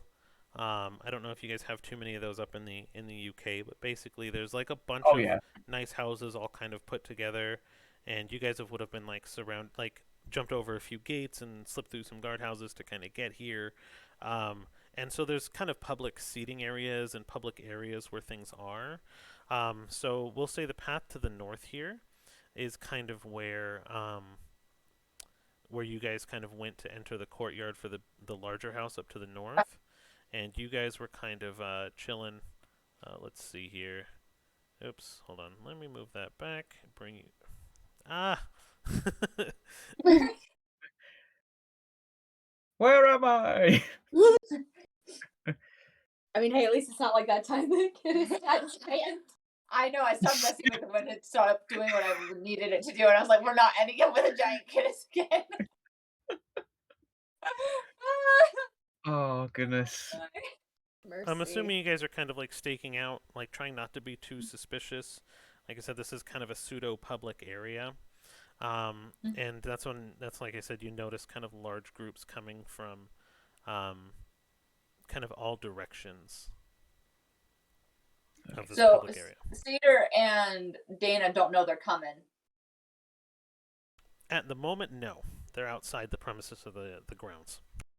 Oh, you've got to be kidding. That's a lot of people heading this way. Candace pulls out this wire. Wait, wait. What are the chances that these are just people coming home from the shops? Candace I'm just looks saying, at you like, there's a lot of houses here. They could just be neighbours. not Or they this could have had neighborhood. like a big night down at the town hall or something. I don't know what people do in cities. Gail, do me a favor. Shut up. Rude, but okay. Candace pulls out the wire. Let's see. There are a bunch of people coming this way. It is probably a trap. We need a way out. We are coming in. Let's go. And she sends it to Cedar. Use your sending spell. Oh my gosh, you used your sending spell? Mm-hmm. Oh. Oh no. I feel bad. Oh. I feels Okay, bad. oh no. I was so Wait, looking forward to that moment, but I mean, you are the DM, so sure. so It's not like you're like in charge or anything, but technically. Oh. Hey, look, it's now a 2-use item. I know, right? Oh no! Only half the wire burns. No, I'm kidding.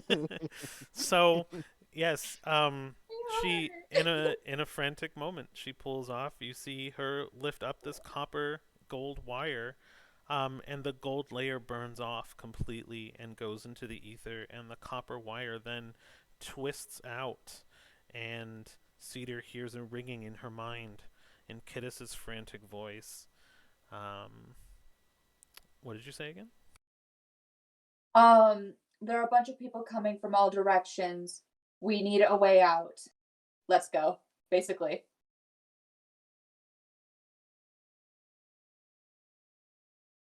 Oh boy. Dana, What?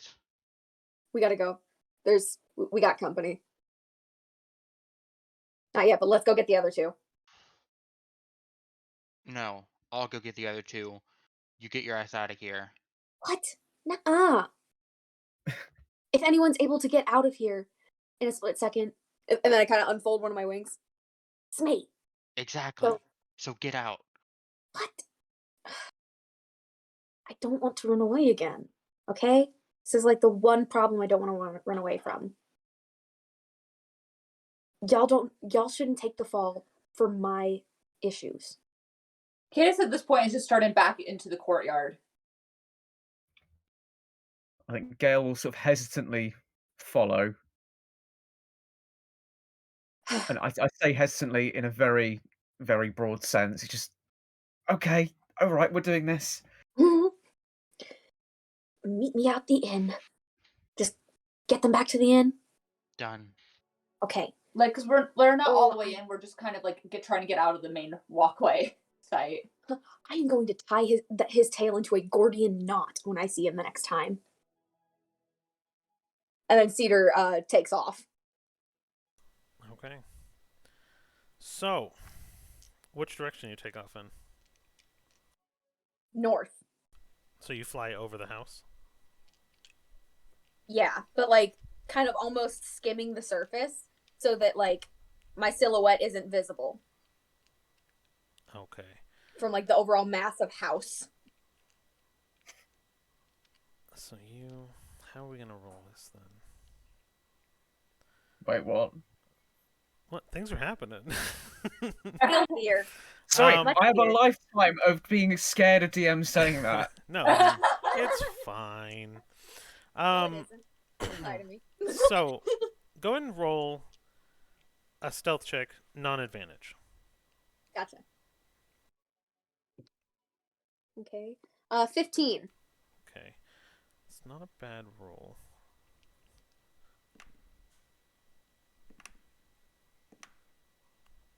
Not good enough though. Okay. So as Cedar flies over the roof of this building, you hear 3 very loud pops. The sound of booming thunder rings through the air. And what Cedar sees are, well, one spotlight, because the other 2 Warforged didn't see her, illuminate her entire image. And in that very same moment, 3 dwarves with large cannons fire off shots of thunder, I knew it. booming her, exploding in all areas next to her. And let's see. I knew it. I knew I should have been scared for you. The first one goes behind you and explodes, and kind of the force knocks you kind of out of the airish, but you're still able to kind of maintain flight. Where the following 2 shots connect with a 19 and a 20 directly into your person, and your entire body. Go ahead and roll 2 Constitution saving throws for me. Okay. I feel fear and only fear right now. Wait, that's just Constitution. yeah, Saving throws. Yeah. yeah. D20. It's a 9, it's a con. Let's do. Okay, so we got an 11, and then we've got a 21. So you're able to shake off the first shot with a 21. Your body, you feel the coursing of what you just assume is a raging storm. Like you're struck by lightning. Shakes your entire body. And the second shot, however, your wings completely go stiff and stop flashing as they curl into your body almost reflexively as you crash into the ground. Oh. Dana, or well, the roof. Dana hears the 3 shots on the ground and sees Gale and Kittis running into the courtyard. Gale and Kittis, go ahead and, because you guys are kind of running into the courtyard a little bit to kind of come get them. Well, it's more of like I was just trying to get out of like the main site, like from the road. I wasn't going all the way in. You're not going all the way in? Okay. So where do you guys end up then? I don't know. Where did we enter from? You would enter from the south. Like this area? Yeah, exactly. So kind of how they have like the outer hedges. It kind of opens into a larger garden. Well, I would basically be about there because like I was literally just trying to get out of the main site. Okay, perfect. And I'd be sort of across from Kiddis, because I'm sticking fairly close, but not, right there, because I'm still very confused about what's happening here. No worries. Bingo night must have been really bad for these guys. Being the thing. We'll say that. So you 2 enter the courtyard. Cedar's nowhere to be seen. Gale can't really see anything. He's just following Kittis. Because it's still pitch black. As all of the sconces on the wall, magically, and you guys probably recognize the spell, I believe is thaumaturgy. As all of the sconces that were lighting the walls of the courtyard begin to turn into full flames that are producing next to no light. And things get even darker and darker. Oh, you've got to be kidding me. The only thing that you can fully see is a bright light in the middle of the courtyard where the statue was and the first one that was set off. So there are 2 bright lights just still shining in the courtyard as you begin to hear the whistling of whistles and the shuffling of feet coming from the outside behind you where you just kind of heard. You also hear what sounds to be dogs barking and a bunch of noise. And Dana, since you're closest, go ahead and roll a perception check for me. Okay.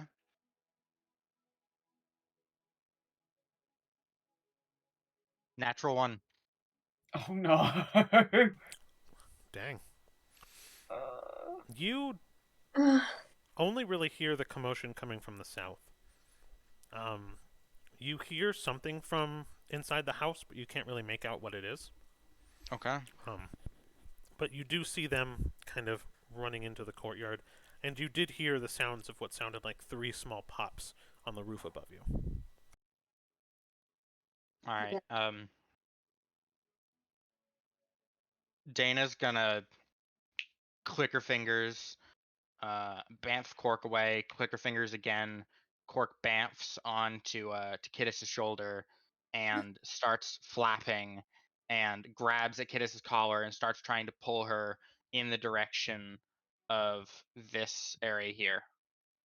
All right. I basically kind of like try to get Gale's attention and try to get him kind of start pulling him over.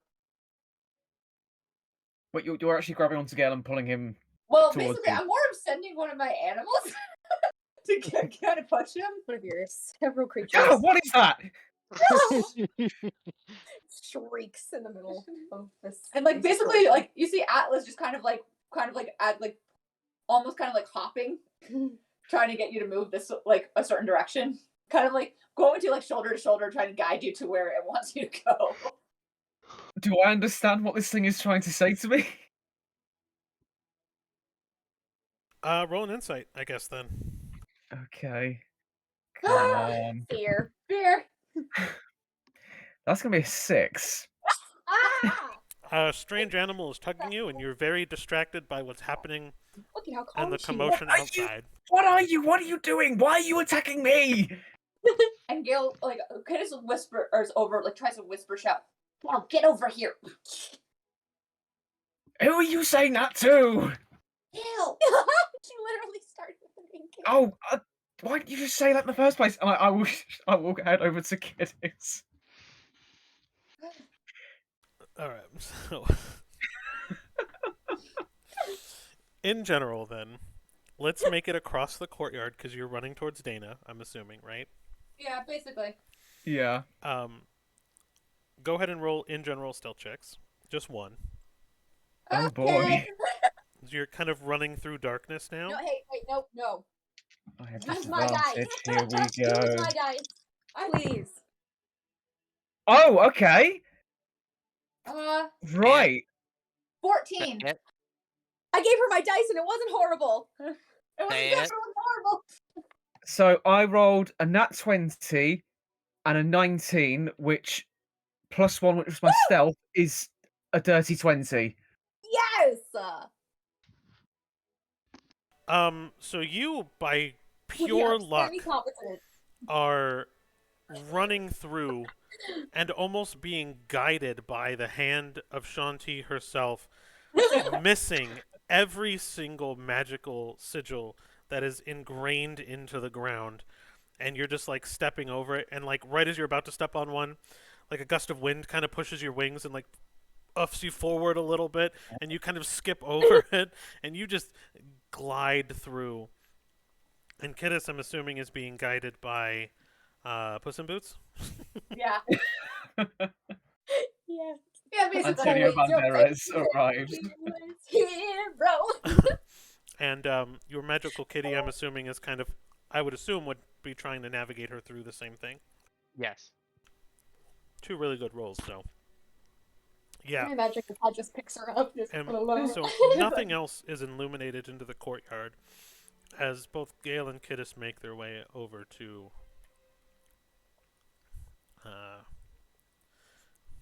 Dana. We'll cut back to the roof really quick. Don't die.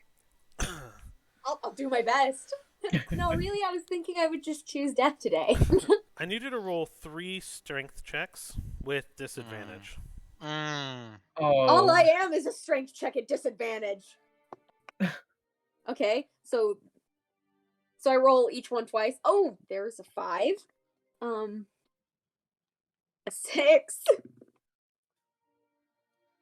And an 8.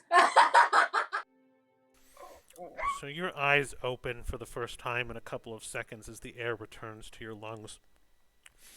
The paralysis almost seems to break out of your body as you kind of come snap backing into the realization of what just happened to you. And you sprawl your wings, and in the moment that you do, 6 large mechanical hands reach for your body, crunching you into a ball as a dwarf has these shackles that he spins around, and they lock to your wrists No, no, no, no, no, no, no. as these warforged are pinning you to the ground. Please, please, please, please, this is a misunderstanding, I swear. Tell that to the magistrate's daughter. The what? Oh gosh. I worked alone. Oh, it's good you're so forthcoming with information. Roll a deception check. There's 17. Let me check my modern layout. 19. He believes you for now, because I got a 16. Woo! So, he says again, I'm glad you're so forthcoming for information. I take it then you're not going to resist. Nope, Good. not at all, sir. I don't recommend it. You'll be hanged for what you did. And 3 more shots ring out. And Cedar goes blank. I was being nice and he shot me again? All 3 of them shot you point blank range. Oh my goodness, what? Being nice! Well, I think you killed someone. So, Dana, Gale, and Kittis, feel free to roll a perception check. I will. Yeah, I'm ringing. Yeah. I'm doing that. Perception, nice, plus 3. 9. I'm scared. Nat 20. 11. I got a 9, 20, and what did Gale get? 11. Oh, I got a nat 20. So Kittis hears something. You hear a shriek from a voice you recognize. You hear the shrill of Cedar in pain as the air basically constricts from her lungs. She lets out almost a whimper before everything on the roof falls silent. And the sconces on the wall begin to brighten up. And you also will see, anyone 10 up, will see that guards and dogs are starting to funnel in to the courtyard from the south, trying to take assessment of everything going on. We gotta go now. Dana just books it down the pathway that they're on. All right, we'll have to theater of the mind a little bit because I don't have a map for behind the house. No problem. I didn't have a lot of time this week. So you guys are kind of running through, and you run out basically behind, and you open yourselves up, and you see a really large courtyard, a garden, if you will, of the area behind the house.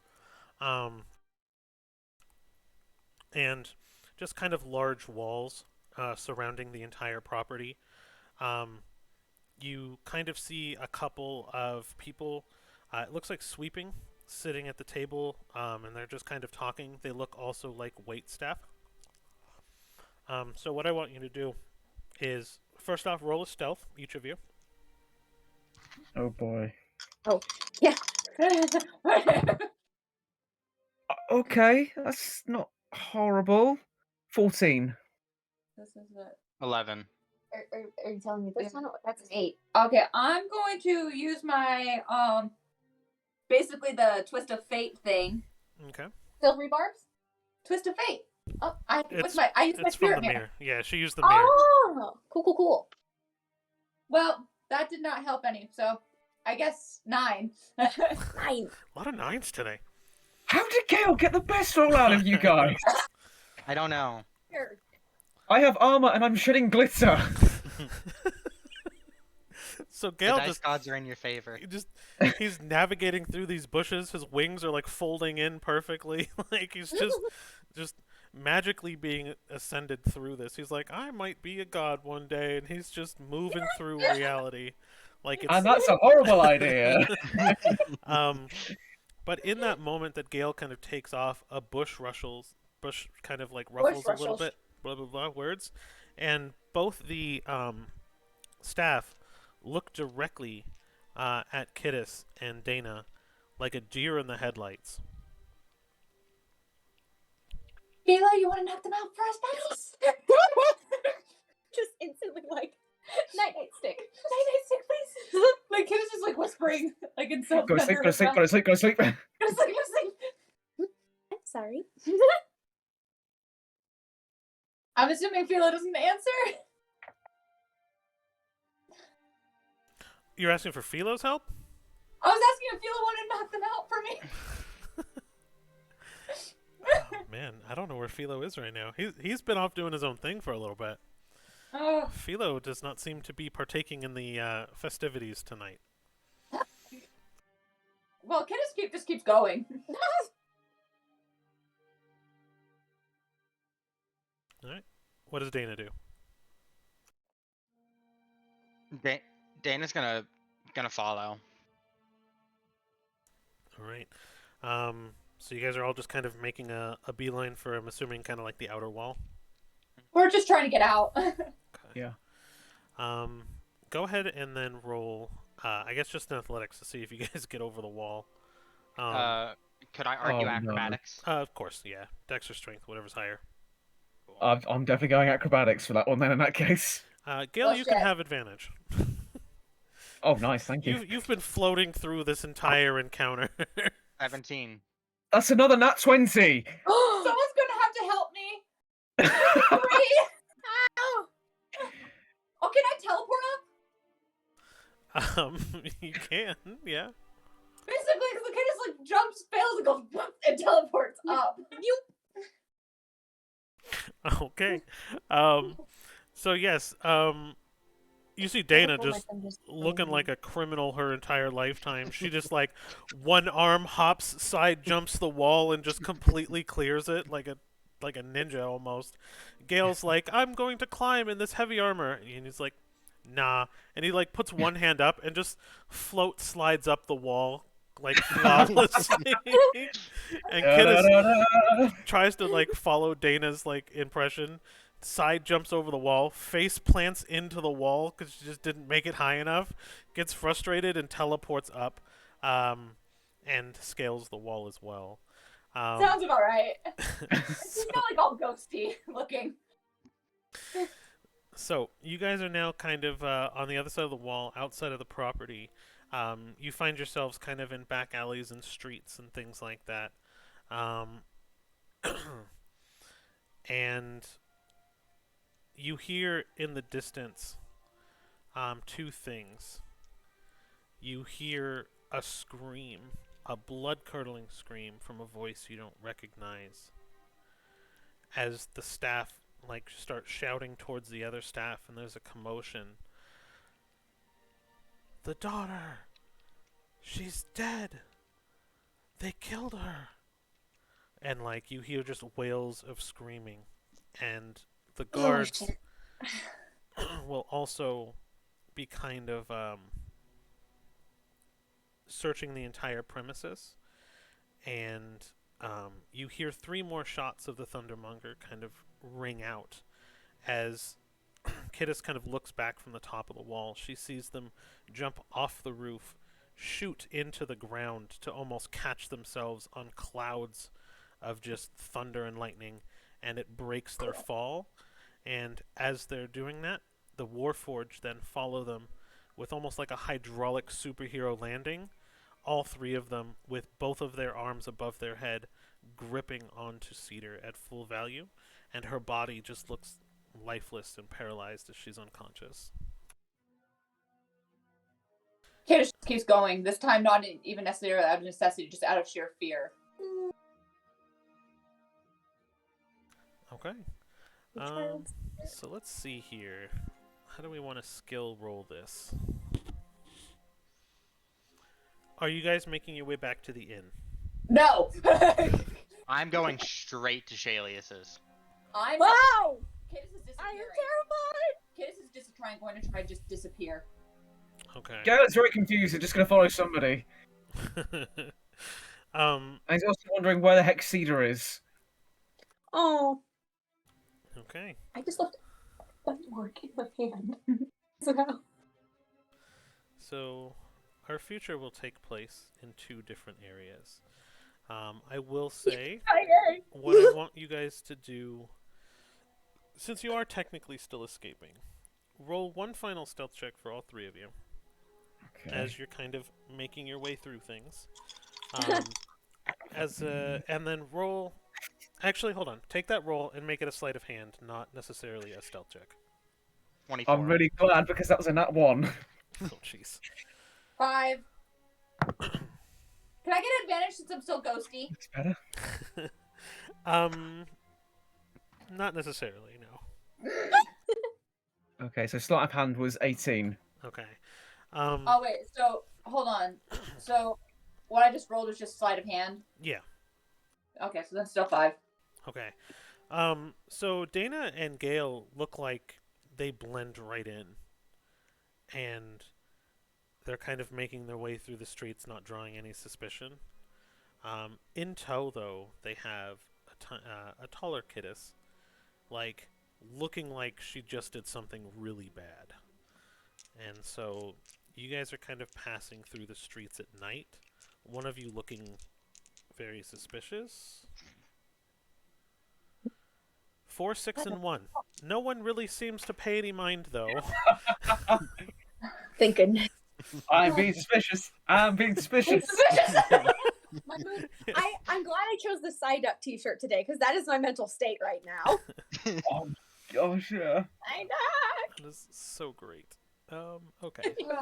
I am in so much terror right now. I'm smiling, but I am in fear. I'm in danger. I'm in Basically. danger. Okay. I've been traumatized.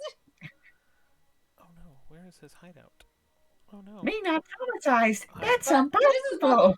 Hideout. So What's up? Kiddus is Kiddus not is going to not- the hideout? no, Okay, where does Kiddus go? she's basically gonna try to just find a place to just hide. Baby. Okay. Poor kid.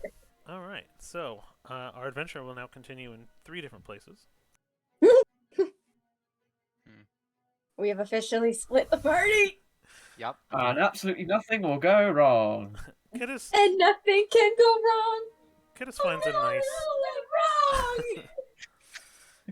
Kiddus will find a nice underground bar.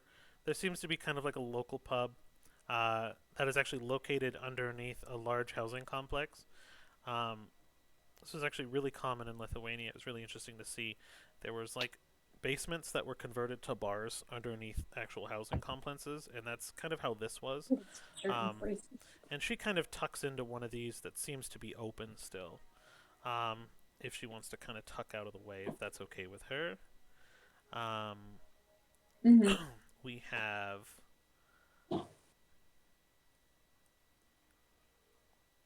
I'm still here. I just needed a sweatshirt. No worries. I've lost... When I get anxious, I get cold. Ah, here we are. And I am Elsa right now. Alright. And you're also imprisoned right now. Woohoo! So Galen... Literally one of the things that triggers Cedar's PTSD. Woohoo! So Gale and Dana, you guys went to Shalia's? Okay. Well, I don't know about Gale, but I did. Okay, Gale, I will where did follow. you followed? I'll Okay. follow, yeah. Yeah, for the love, please follow Dana. Don't follow Kiddus. Kiddus is now in panic survival mode. Oh. Oh. Where is the prison I wanted to use? She's like, adulthood is great. Everything is on fire. Okay. Oh, This Sunny, is fine. This is fine.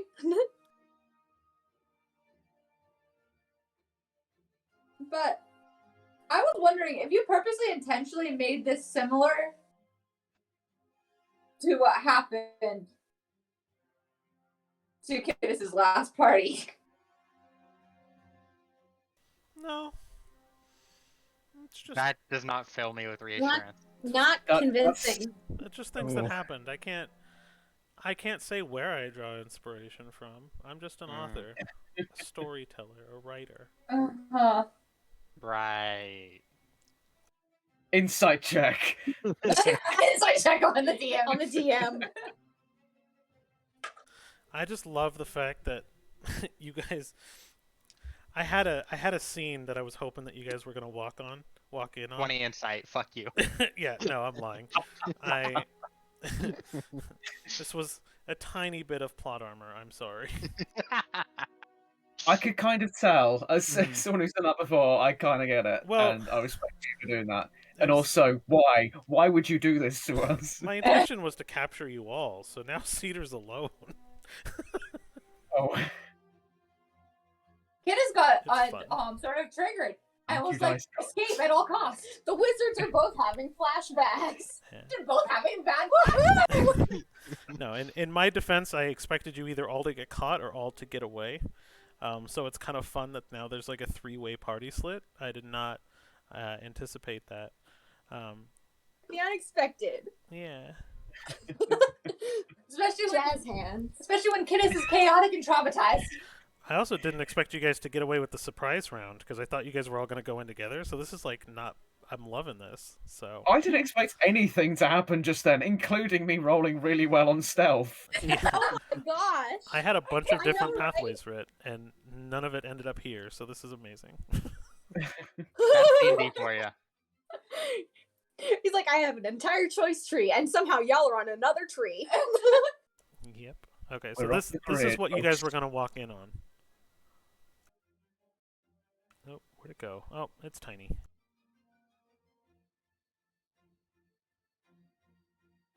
It's also upside down for some reason. But that was the daughter. That was her. Yeah, role. that feels about Oh right. my. Yep, that sounds about right. Yeah. Yikes. We're all like, this does not feel right. Run. We're like, time to go, time to go. But okay, so I got these set up here. I need to pee just really quick, so let me take a 30-second. I chugged a lot of water, so I hydrated. Thanks. So I'm just gonna take like a 2-minute. If you guys want to also take a quick 2-minute. Let's reconvene in just a few seconds. Yeah, sure. Okay. Sounds good. I'm gonna just sit in here and be like, contemplate my life choices. I'm terrified. Sorry. Today has been just like punch after punch, and I love it. Just like, what? Gail's gonna be a god now. Cedar is in a cage. Bird cage. But basically, though, I'm like, seriously, like, I walked into this and I'm like, kid is gonna get triggered. Oh no. Oh.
Wait, this music is very appropriate. Oh dear.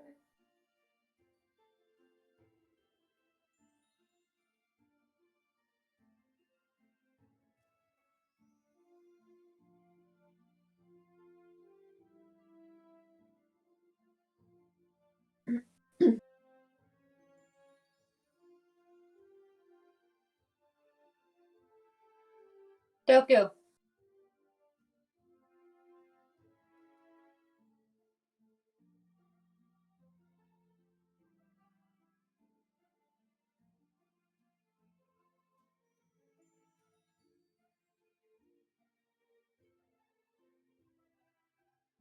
Goku, come back.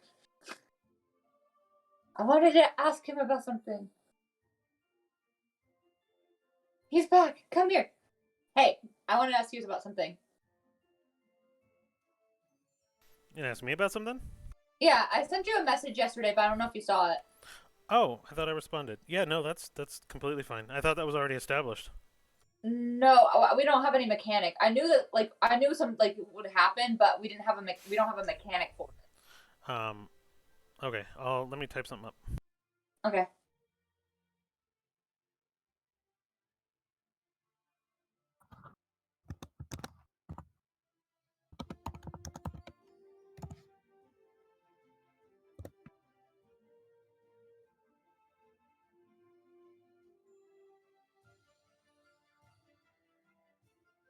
Again. Hello.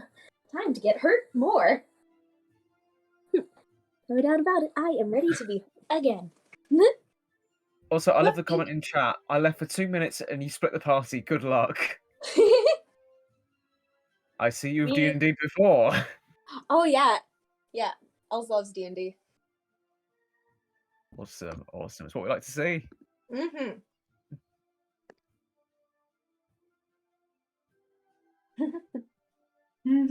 All right. Perfect. Okay. So, okay. So I got that back. That was already there.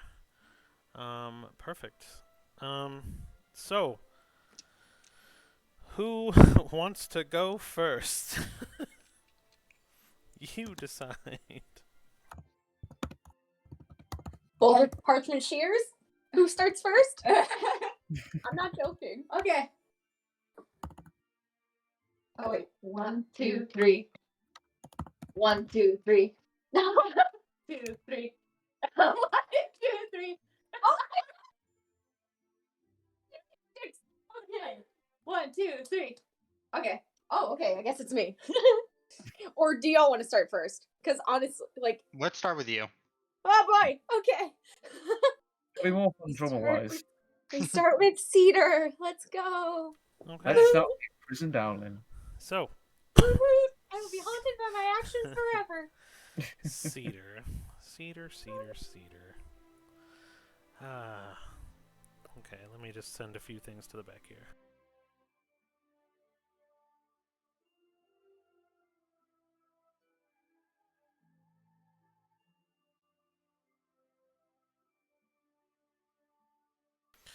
So, Cedar. You kind of stir yourself awake after a moment. You were kind of haphazardly thrown into what you now realize is a cell.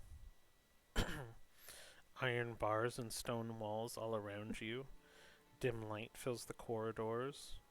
In the distance, you hear some mild groaning of what sounds to be other people, either being tortured or just in general discomfort. You don't really have much recollection of how you got here. You were flying, and then you were not. You hear also in the distance the clanking of what sounds to be like full metal mechanical bodies kind of moving around.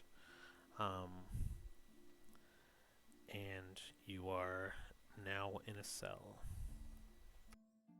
Oh no! I can't. Not again.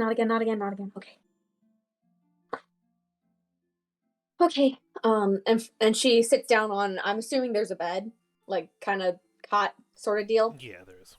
She just sits down on it for a second with her head in her hands. If today is not my day.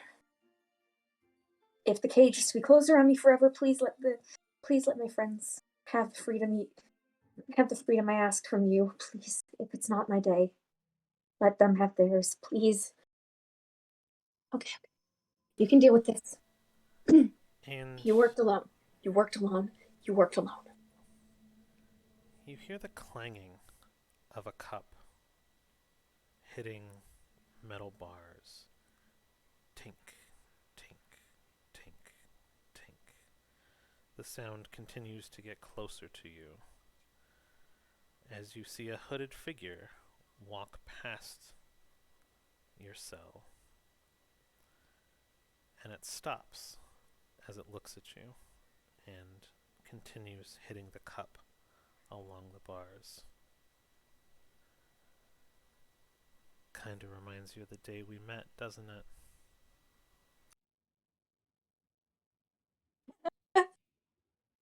Ah, yes. Actually, it really does. And it's your old friend. He takes his hood off. How are you? I'm doing quite well. Better than it Oh. seems you. How did you end up here? I think you know. No. The second I got to that door, we saw your little setup, Shalius. You're slipping. And sure I was caught. But if you were at your full potential, I'd have never realized it. Just like I never realized all the other ones. And he kind of just laughs to himself a little bit. It's like nothing gets past you, does it? Anymore, at least. Do you have any idea how much you're actually worth?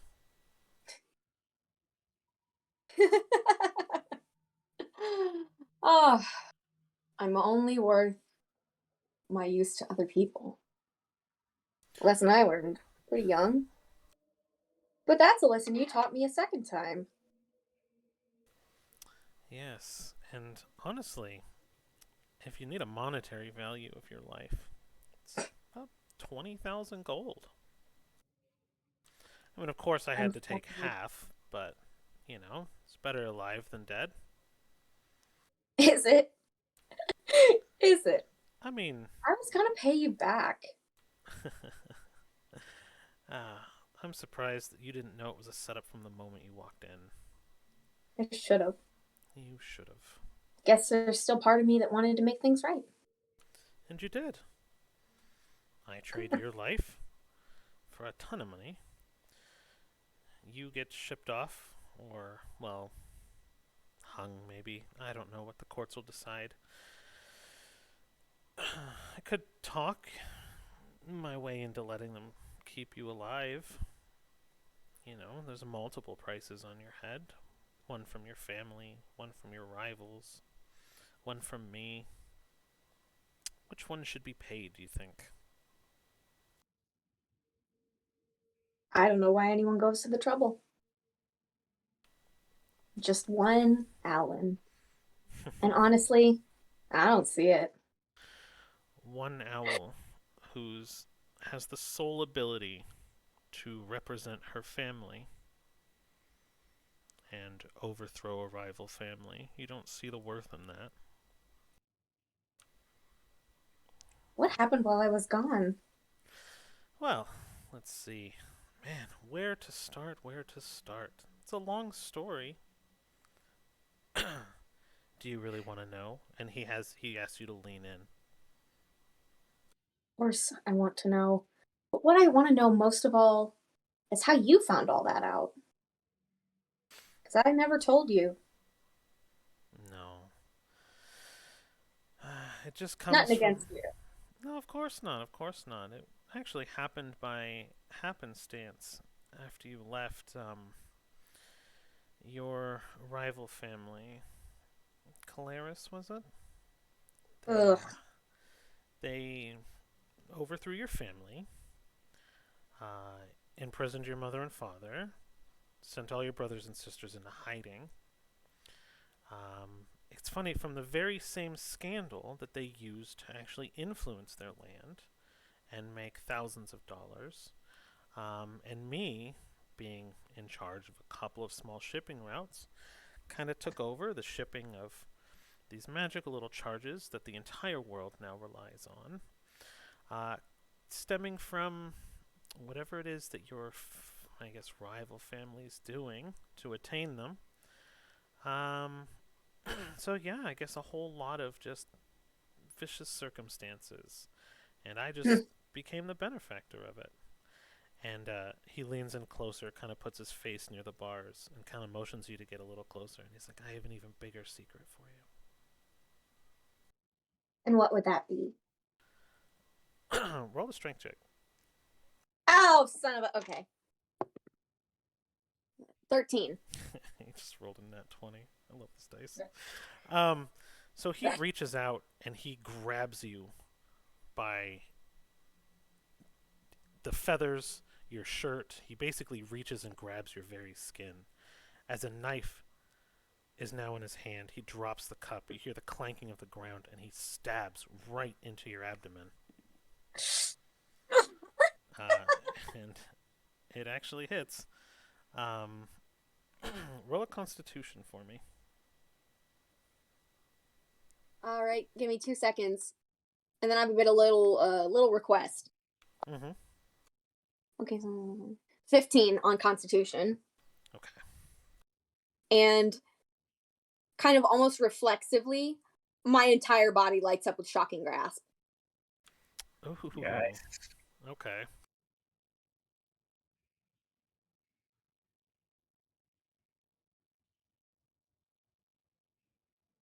Trying to get that spell up really quick. Yeah, because he's already touching you, so. Let's see. Man, I hate this guy more and more. I know, right? He's Okay, so go ahead and roll your By the why way, attack is roll. this Victor guy is so lawful amazing. good?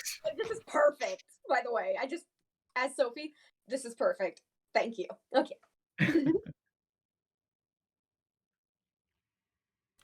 Okay, do your attack roll. Okay. Give me just a second. Oh wait, attack roll. Yeah. Wait, not the hit roll because he was touching. Not the hit roll. So sorry. That's The attack roll. D8. No, you do the attack.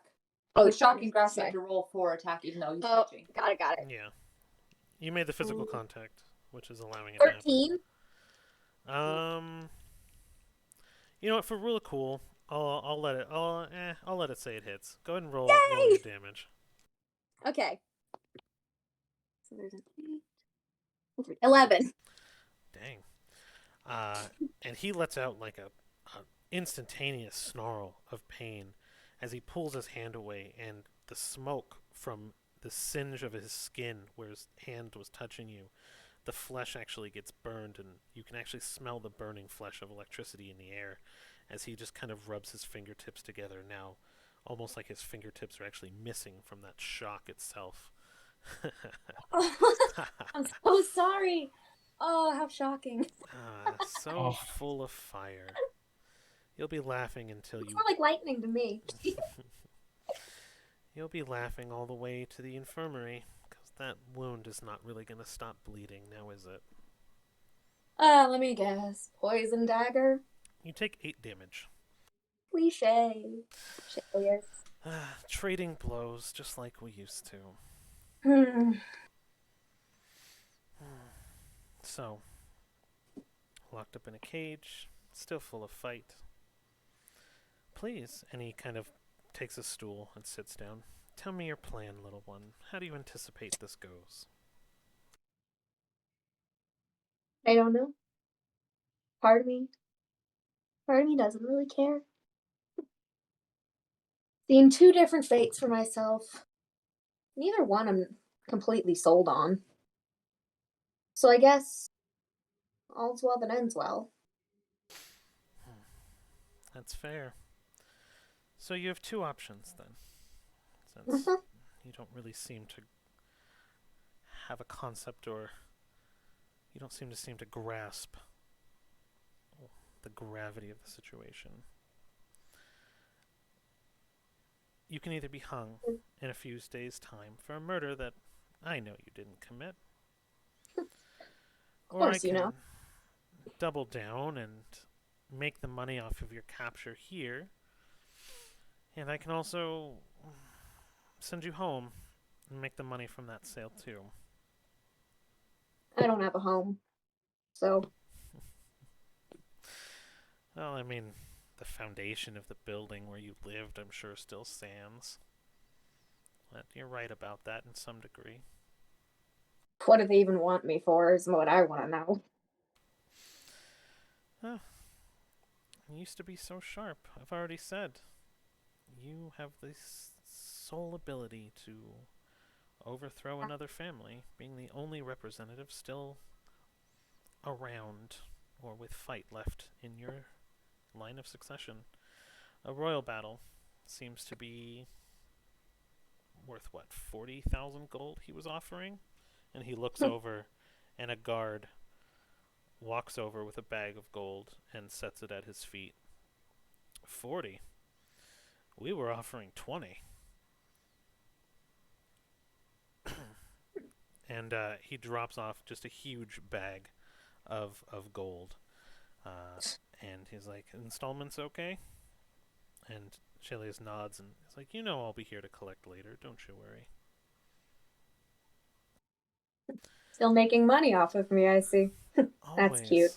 Alive, dead, you're just worth so much. But what's First time I've heard that. not worth now so much as my time.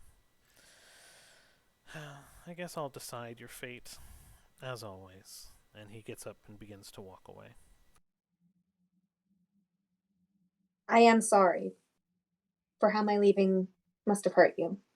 I'm not sorry for leaving, but I'm sorry for what it must have done. And he kind of looks back with anger in his eyes. Don't apologize now. If anything, your leaving motivated me more. I'm not apologizing because I'm in a cage, by the way. In fact, the cage makes me want to apologize less. But fact is, I missed you in a way. I miss you too. It's unfortunate it didn't work out in the end. Good evening. You could have just looked the other way, And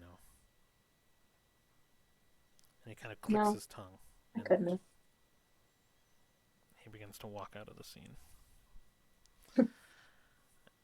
20 minutes after that event happens, we cut to his hideout.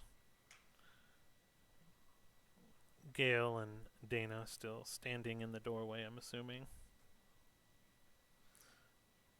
Order. Send to the front. Dana just busted out the door. Cusco. Boom, baby. How'd you get here? And Gale is just there like Kronk. Well, I don't know, Isma. By all accounts, it just doesn't make any sense. Mercy. Oh, we're so dead. Yeah. I've been stabbed. But I also got off more damage on him. DM's just sat there like, oh yeah, it's all coming together. Okay, but the fact that he stabbed me and I did more damage to him, that's like going, electric eel. It's Kaminari time, sucker. Electric owl, fools. That was really funny. 1.3 million volts. I once did kind of the same thing where I was in a similar situation, but I actually killed the person I was talking to. So he punched me, and I was a blood hunter. So I basically used my right on myself. So instead of I used my hand as an improvised weapon and attacked him with a flaming hand, and my DM allowed it, and I ended up doing 11 damage. And he's like, "The guard only had 10 life," and I was like, "I'm sorry." It's an accident, I swear. So I wasn't in there. I was in there for murder, and then I had another murder on my hands. But wait, was to escape. Tis but a flesh wound. Right. But Your arm's fallen off. I hurt his hand and his pride, though. Cedar is a firm believer in personal space. Do not touch me. So funny. But in any case, I'm very curious on what's going to happen with Dana. Yeah, holy cow! Come on, let's see this. I am on the edge of my seat. So yeah, Dana and Gale, what are you guys doing? Well, so is Shalius there or not? And Gale hasn't met Shalius yet. So Shalius will join in context. after a few moments. Okay. He'll come in after you. You beat him Okay, there. so we're already inside the hideout, or we're at the door? So you guys will be at the door. Okay. Dana's gonna like heavily like that pissed off parent slam on the door. You lock your doors, Joseph. And Dana, I'm following your lead on this. Whatever you do, I will back you up entirely.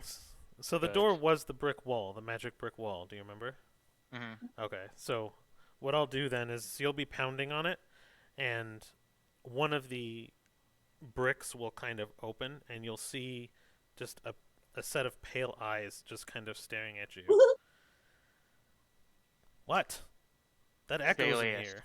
now. Shalius isn't here now. He's a busy man. What business of... And he looks. Oh. I didn't expect that. Well, do you want to sit and wait inside, or are you good out there? Let's come inside. This is gonna be interesting. Well, okay. And you see the brick from the outside fall down inward. Um, and the wall itself then separates, opening up the downward stairs to the hideout. And again, the hideout is full of ruffians and people. Less there than the first time. There's probably only about 20 people that you can see. You would assume that most people were probably out on jobs or doing illicit activities, given that it's nighttime now, probably in the middle of the night. Some shenanigans. And so he invites you in, and a bunch of people are just now staring at you guys. Dana's just gonna, with this wicked smile, her entire mouth just curled in this smile. She's gonna go, "Aw, have you all seen a ghost?" Almost like someone that was supposed to be dead but isn't, because of a setup that went wrong. And they'll just kind of snicker. And one of them will kind of speak up, and as he kind of speaks up, the other people kind of hit him, telling him to kind of stop. But he'll kind of smile and say, "You guys missed your calling. With luck like that, you should be gamblers or thieves." It's either luck or just really poor planning on your part. I don't know. Maybe it's even the roll of a dice. No! No, I mean, No! Bad fourth wall humor. look at it. Look at it this way. Captain Clanker here was able to sneak away unseen. So that must be some really, really shit planning on your end. Yeah, Captain Clanker, who sheds glitter, by the way. And so You you know guys that's are. what's not help your intimidation. I know. Flirting the wings is just like, You oh, look at basically me. announced yourself as a Disney princess, Glitter Boy. Oh, what do you think of this? Just starts flapping aggressively. Your lair's gonna have glitter in it forever. Oh, this'll never go away. Oh, Good luck no. getting this out of your rock, you bastards. Glitter Bomb Gale! Woo! Glitter So as you guys are going back and forth with the rabble, Shalius kind of walks in the door. You see him kind of with an outstretched hand, just kind of writhing as he's holding his wrist and his other hand up, kind of with the burnt off fingertips that you can see. And he kind of says, and the moment he speaks, the entire building shuts up. Well, we got what we wanted in the end, so I guess it doesn't matter. Surprised you had the gall to reach out and come here after, though. Shows some real stupidity.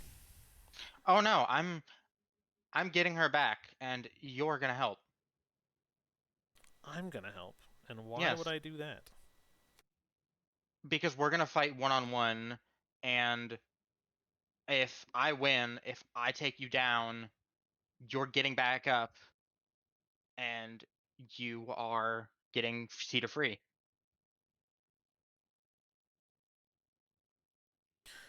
So, you challenge me to a one-on-one fight.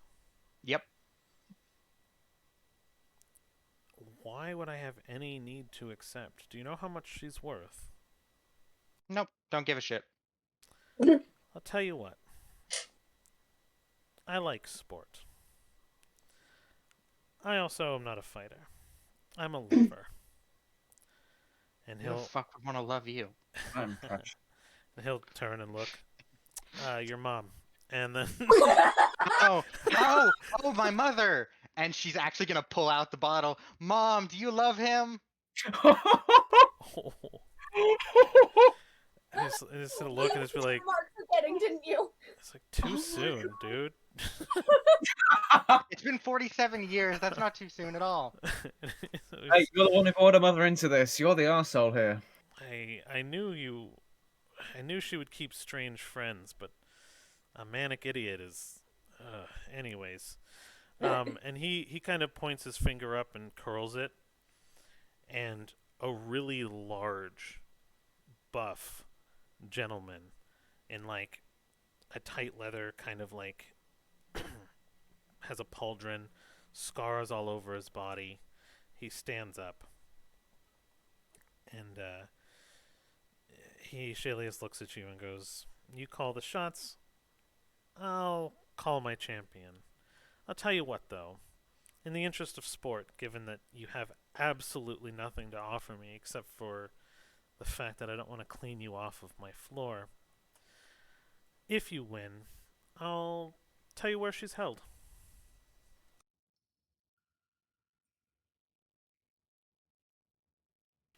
"Do you accept?" And he smiles and reaches out a hand that has burnt off fingertips on it.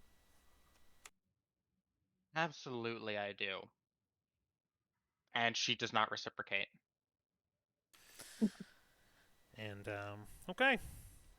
So, terms of your fight then, please. And he won't talk back. I'll talk for him. And he gets this hulking, like 6'7" dude is now just domineering. You see, he's got an eye patch on. A scar cuts over his face. He's got a old scar tissue scar on his throat and neck. That you kind of assume the reason why he can't talk is because he took a javelin to the neck at one time and kept on going. And he's just battle hardened. First one unconscious. And he kind of looks at Shalius and like flexes his arms and muscles in like weird ways.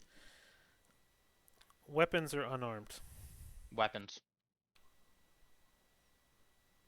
Okay. So unconscious though. Don't no hard feelings if one of you dies. Nope. Okay. So let me see if I can find a nice little token. While you're doing that, is there a way that I can cast Bless on Dana before the fight starts without the other guys noticing? Oh, you can just outright do it. All right, I'm gonna cast Bless on Dana before the fight starts.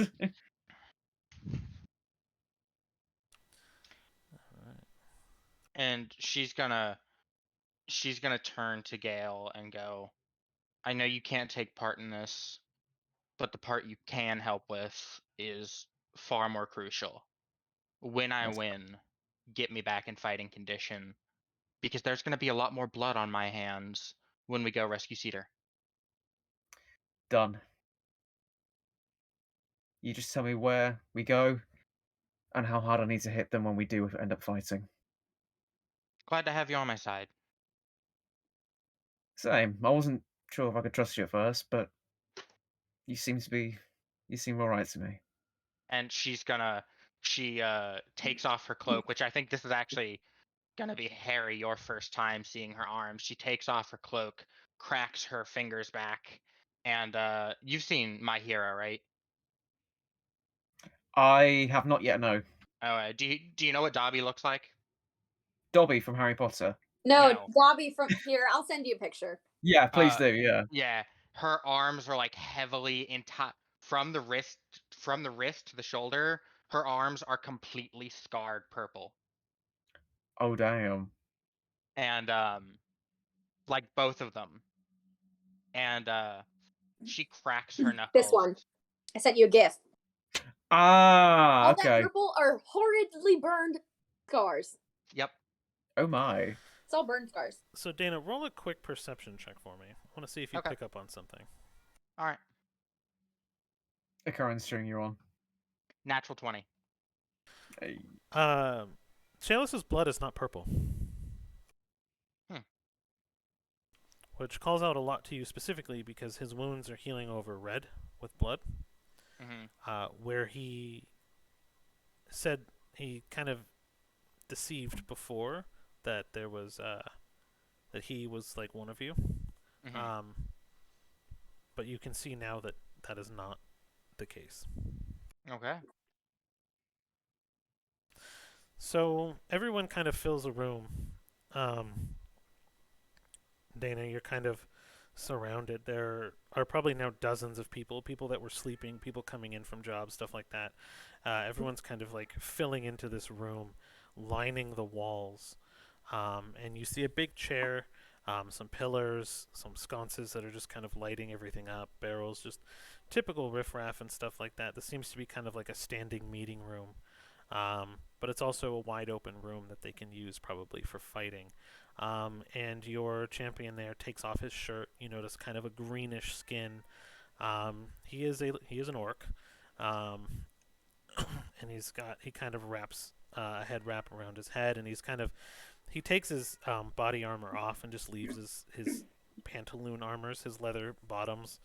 And he's just really just trying to flex in front of you, and he's like flexing his muscles. And the moment he does, the entire room just fills with rabble and cheer.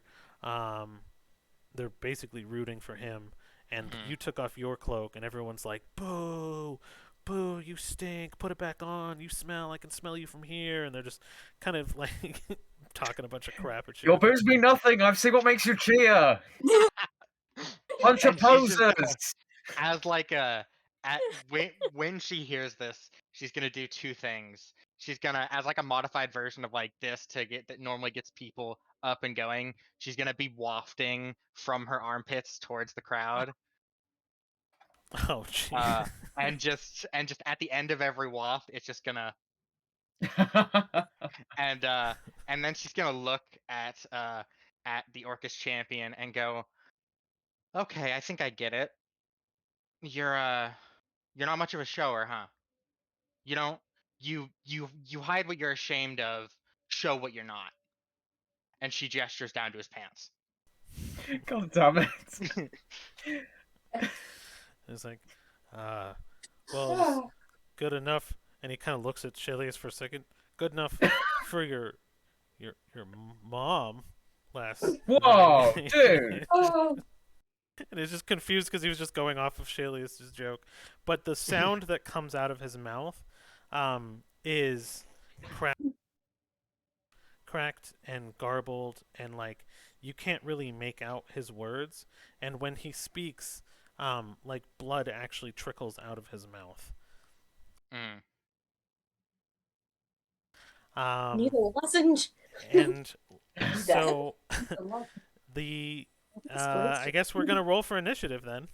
Yes, we are. 19. So tense. You said 8? Yep. Okay. Oh. So Shelius, you hear him say, "All right, you losers, you want to see something good? Don't interfere." And he goes, "Fight!" And it echoes throughout the entire building. He rolled a 19 on his initiative. He's gonna go over to one of the pillars that is standing here, and he is going to take his fist and punch the bottom of it and punch the top of it, and it's going to shatter the pillar. Oh my god, I rolled a natural 20 and a 19. So it's going to break the pillar at the top and bottom as this now 10-foot pillar he holds over his shoulder and begins charging you. Okay. And that'll be his move. That's his entire action? Yeah, so he basically broke the pillar loose of the floor and ceiling, threw it over his shoulder, and started running at you. She's going to whip out both her swords. One, the moment she whips them out, the left one is covered in reddish purple flame. The right one is covered in the radiant light. And she is going to draw the right one across her arm, and bonus action blood curse of bloated agony, Nice. Ugh. Get him. and then she makes 2 strikes at him with the right short sword, with the radiant short sword. Okay. For a So it's 1 natural minute. 20 and and an 18. Nice. Both of which will hit. Dang. Both hit? Yeah, both hit. Okay, so I'll roll the nat 20 first. 17 damage. Ooh. 2 pierce, 2 slashing, or sorry, 7 slashing, 10 radiant. And Okay. then the 18, 12 damage, 6 and 6. Wowzers. Dang. So Blood you, hunters, everybody. yeah, you take these slashes, and you go right, just you find purchase into the meat of his body, and your swords like slash right in, and your curses kind of go right through him, and everything seems to take. He's not resistant to any damage from it, you can tell, but his charge is essentially unending. Okay.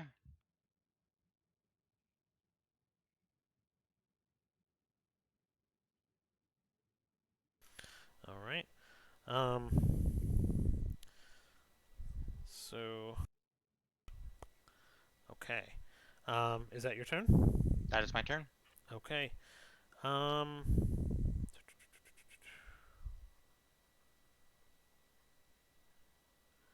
What I need you to do is roll at first a dex saving throw. Okay. Remember, you've got bless on these. Uh-huh.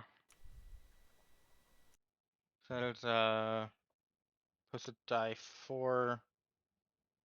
What for bless? It's a D4. Yeah. Ooh, 4. So that's a 20. Okay. So he charges directly into you, and he completes his charge, and he basically runs straight past you, narrowly avoid him.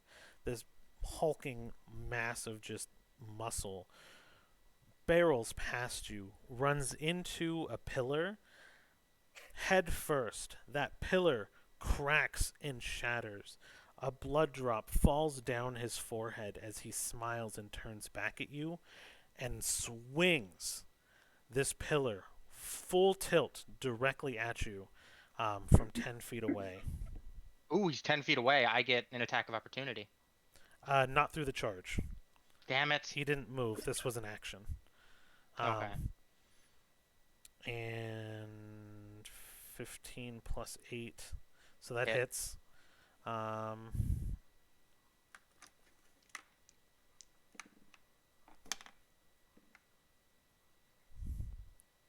Total of 12 damage. Okay. So he spins back around and swings this pillar around at you, and you just the pillar and the rock and everything just kind of shatter as it hits your body, and the pillar almost loses about a foot as it just collides into you full force. So he kind of catches you as you dodged away from the charge. And he's now smiling, and he actually takes a knee going prone while just bloodshot eyes directly staring at you. Okay. So he only took the 1 attack? It was the one, yeah. Okay. So then, sorry, is it my turn? It is your turn. Okay. I will make 3 strikes. Okay. I'm assuming I have advantage because he's prone. Yes. Strike 1. 22. It'll hit. Okay. I'm just going to roll all the hits first, and then I'll roll damage. Okay.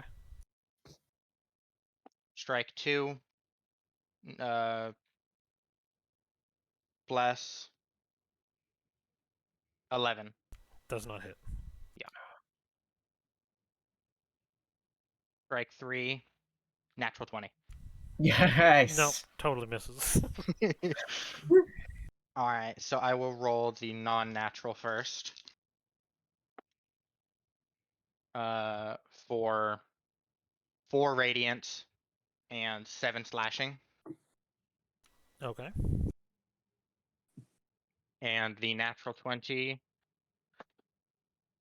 is 13 slashing, 8 radiant.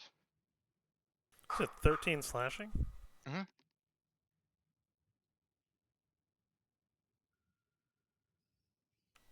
Okay. And I take it you're close up?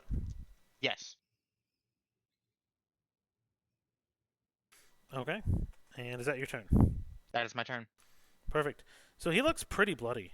Like these 4 slashes have like cut deep into his like muscles, and like the skin has broken and the muscle underneath has kind of like ripped through almost. Like the pressure inside of his own body was too much for his own skin, as it almost tears along with the cuts and begin to bleed profusely. And he enters even more of like an angered state as he just lets off like a and more blood begins to come from his mouth, almost from his own injuries, from his voice box damage that he has, as he jumps and darts forward, pillar in hand out in front of him, and he kind of pushes and tries to kind of pin you to another pillar. So since you are close to him, I want you to roll another dex save with disadvantage. Okay. Is he making any kind of check? This is it's a well, he's not making the check. No, this is kind of a think of it as like a arena effect. Okay, because one thing that he does have with Blood Curse of Bloated Agony is disadvantage on all strength and dex checks. Yeah. So this is you're in his arena, so this is an Mhm. arena effect. This is a battleground effect. Okay. That's a. I love how the lowest I rolled was a 13, which immediately turns into a 21, and then I still have Bless. So you roll the dex save again? So that's a 21, 23. Okay. So he darts up at you and tries to pin you to the wall with this pillar, and you dodge it completely and kind of jump out of the way. Mm-hmm. But what he does is he actually breaks the second pillar because there was no you to buffer it. He's going to grab the one pillar with his left hand now. The right pillar still in his right hand. Now keep in mind these are like 10-foot tall stone pillars, and he's going to spin them around behind his person and basically now try to clap you in between the two and do a 2-attack assault, one pillar in one hand and one in the other. Since you said to attack assault, yep. Mm-hmm. So he will take 8 damage, necrotic. Okay. Natural 20 in one. Okay. And a 17 on the other. 17 just hits. Okay. Thank you.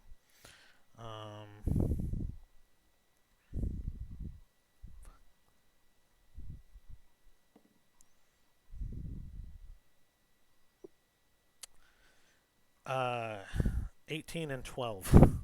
Okay. You're still up though, I think, right? I'm still up. Yeah. 4 hit points, just like last time. So this first pillar, boom, smacks, hits you right before the other one, and it just crushes your ribs, your arms, your bones. You feel it shake into like the impact and force, and just as you like exhale, you are smacked into the other pillar incoming from the other side, and your body just feels torn up as you kind of raise to your to your feet, just I'm assuming dead stare at him, and he is just smiling gleefully.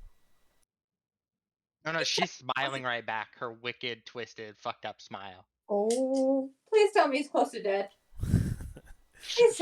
He did say bloodied, which means he's at least lower than half. And it's your turn. All right. Did he go prone again, or? He did not go prone this time. Okay, so 3 strikes. Natural 20 and a 19 for the first 2. Those will hit.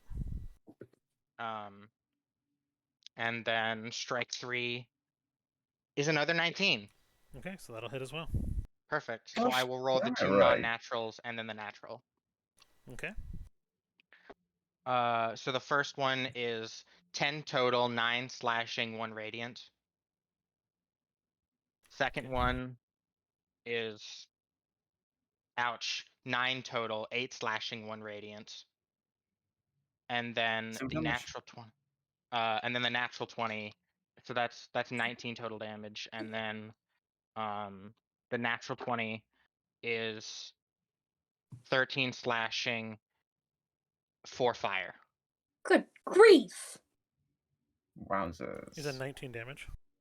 19 and then 17. yeah, so 36 total. Blood Hunters, Holy molies. they get the job done. Mm-hmm. Really? And now I've got Hamilton going in my head. Yes, you do. Thank you, Harry.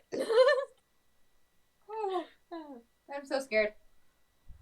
So here's what happens, interestingly enough. Oh no. Fear. You slash in. He is bloody. He goes, basically, you just go in deep, trying to just take this thing down. And in the moment of the attack, he actually braces himself up, using both pillars to kind of leave himself standing. As he endures that third slash, his eyes roll back. He's still standing, and his kind of, he loses consciousness for a moment, but snaps back, staring at you, completely covered in blood. Okay. And where you would assume his hit points would drop to 0, They dropped to 1. he drops to 1. Mm-hmm. What is it? And is it his turn? Yep. Miss. Face to the face. Well, how many strikes does he take? What's up? How many strikes does he take? How many strikes? So, you mean like an attack back? Yeah. Okay. So here's how we're going to play this. Yeah. He is going to bring both hands kind of around and try to, like, grab you in his hands and hold you as he brings his forehead directly down onto your skull. So he's only going to do one attack. Okay. Yeah, I didn't think it would be fair if he did multiple attacks in this case, because he just endured that final hit. And it's only because he's in his domain. Fuck. The basement. Yeah. 21 to hit. Ah, fuck you. Yeah. No! Rain, we kill everyone in that room. Uh-huh. So here's what happens. Oh no. So his head goes crashing down. You said you had 4 life left? 4 life. He does 6 damage. But his enduring is an elemental effect. It was basically a counterattack, or like a final strike. So his head barrels down into your head. Both of you guys' neck cricks back from the blow as you both fall to the ground unconscious. Love it. Jeez, I did not expect that much damage out of you in that fight. And you called Blood Hunters underpowered. Well, They are they don't scale. creative. Bullshit, they don't scale. They scale if you play them right. That was Sorry. So yes, you guys both hit the ground, and you actually see, because you kind of wake up a little bit and you look at him, and his skull is actually almost made of stone. Like, his bones are of stone and rock itself. Ah! This is really fitting Oh. music. Oh, no. I feel that in my bones. I hate that. I feel that music in my bones. And his skin actually falls off of his body, leaving behind a stone construct warforged that was disguised to look like an orc. And his caged chest opens as a flaming soul continues to burn brightly on his inside that begins to slowly start repairing the stone structure of the body. And Shalius I'm is so just in glad the Kids are not there. background. Shalius just in the background clapping and laughing his ass off. And she'll just. You said I'm still conscious. So yeah, I'm not gonna make you do like a dying roll, just in the Mhm. just elemental. You're in an arena, right? I'm not gonna Yeah. kill you. So it was a draw, essentially. So she's gonna. But yeah. As she's getting up, she's gonna kind of use her left short sword as like a crutch to push herself off the ground, and in just a shaky voice, as blood is like pouring from the corners of her mouth, she's gonna look Shalius dead in the eyes, blood most likely pouring from her forehead. She's gonna just look at him with this stone cold stare and just go, "I didn't lose." And he's Cure just wounds, third level. Spams the heal button. Literally. So that is 3d8 plus 8.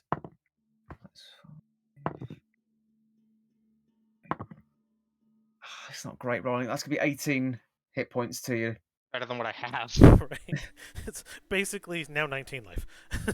Yeah. So yeah, your wounds cure. Gale runs up and it's just like, don't die, don't die. I got you, buddy. I got you. You did good. You did well. And the Shalius just kind of laughs and goes, I guess we didn't really account for the draw now, did we? He's like, those are really expensive. And he looks down at the stone construct warforged as it's like repairing itself. This little flames making little flame arms with tiny hands that are just collecting stones and placing them back on the shell of the body as the blood actually starts to get sucked back from the floor into the frame, which it's actually made to look like blood. You can smell like the oil and grease from the material that you kind of lost it in battle, what it actually is. And he's like, I'll tell you what, I've already made half of what I thought, setting her up to take that fall. I'll give you the chance, because I love the gamble. Besides, I could sell her twice, but it's easier just for her to make her fate. She is in the Cozy Maps prison. What? I didn't name it, and I'm just going to honor the creator of this map. So Nice. she's in the Cozy Maps prison, held by the guards in the middle of town. It's a big big building, but there's a hidden basement that you can sneak in. Usually, that the way to keep prisoners in and out without the eyes of the crowds seeing. Of course, criminals are a big thing around here because there's no crime ever. But yes, you could probably use that doorway to sneak her in and out if you so choose. That sound like a good deal? She's just gonna get up, throw her arm around Gale as kind of like a help me get out of here. And as they're walking off, she's just gonna turn around or just turn her head and go, "No, no wonder you stopped fighting your own battles. You're a spineless coward." And he's still beaming, smile, grinning from ear to ear. Better to be a coward that runs everything than a loser on the run. And as he says that, he motions the crowd, and they actually separate, like kind of shuffling out of the way and letting you pass. And then we As cut we to leave, Kittis. Yep. And I will be right back while you do that. I thought Gail was about to say something. Oh no, go ahead. What were you about to say, Gil? I was gonna say, as we leave, I'm gonna turn to them and say, you know, I don't hate people, but for that guy, I will happily make an exception because he's not people. He is a monster. He's a lot worse than a And that's monster. it. That was Like awesome. someone looks at you and goes, "That's racist. He's just a tiefling." Oh gosh, that's the second time that. Oh. No, I'm not racist. Some of my best friends are tieflings. Yes. I am deceased. horrible yet brilliant response. Mercy. Oh no, not finding a kid all alone. And in cuts to the next scene. Kittis ran into the first bar that she could really find that would hide her, really. Let's see. Where's tavern music? Here we go. It's very lively. She ducks in, guards running right past her. Didn't really see her entrance. The dogs barking, kind of producing a different trail, and they go off in different directions, and she cuts in. And there's a semi-empty bar, only a handful of people, off on their own tables, just kind of drinking, and a bartender,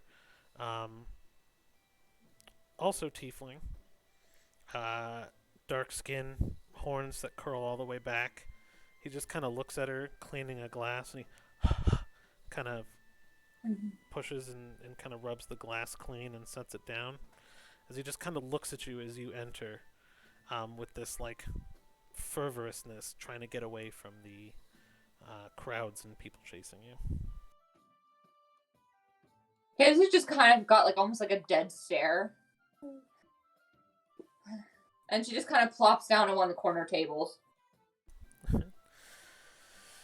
So the bartender stays behind the table, but you have a another person who works in the bar kind of approach. What are you having? We have ale and ale. Ale, I guess. All right. And ale. You need a single, double, triple. You look like you've had an interesting day. Yeah, just whatever. So I don't care. he kind What of the hug her nods. so badly? He kind of nods, turns his head back to the bartender, holds up 4 fingers, and 4 like double pints, like 32-ounce pints, are being tapped now, as he now produces probably 6 liters. Like, was it 6? No, it's 7 liters or 2 gallons of alcohol, just between these 4 flagons, and he sets them all in front of you. You good for it? How much? Buy 1 get 3 free from the looks of it, and he That's nice. 2 silver pieces. Alright, she gives him 2 silver.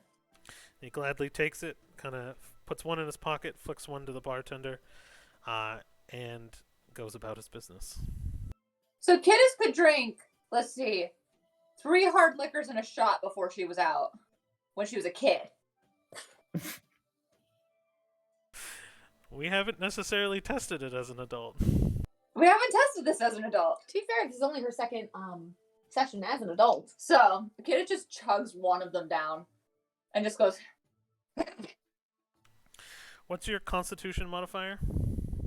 Like, the modifier is +3. Okay.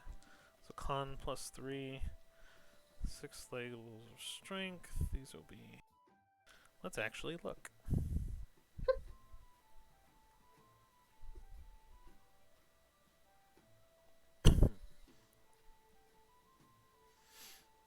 Alright. So you take the first one down, and it has a decent amount of alcohol. This is like 32 ounces of ale, probably 10 to 12% alcohol by volume. So it's pretty strong. It's kind of like a more of like a malt liquor, in strength versus like an ale, which is like a 4 or 5%. So it's a little bit stronger than what you were anticipating. But it is it adds 2 levels of intoxication, but you are still kind of intact, right? You can kind of feel a little bit tipsy, but you're doing pretty good.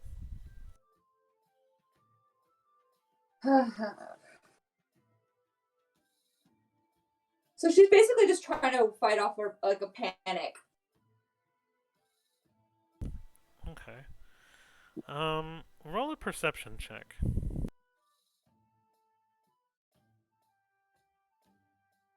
18.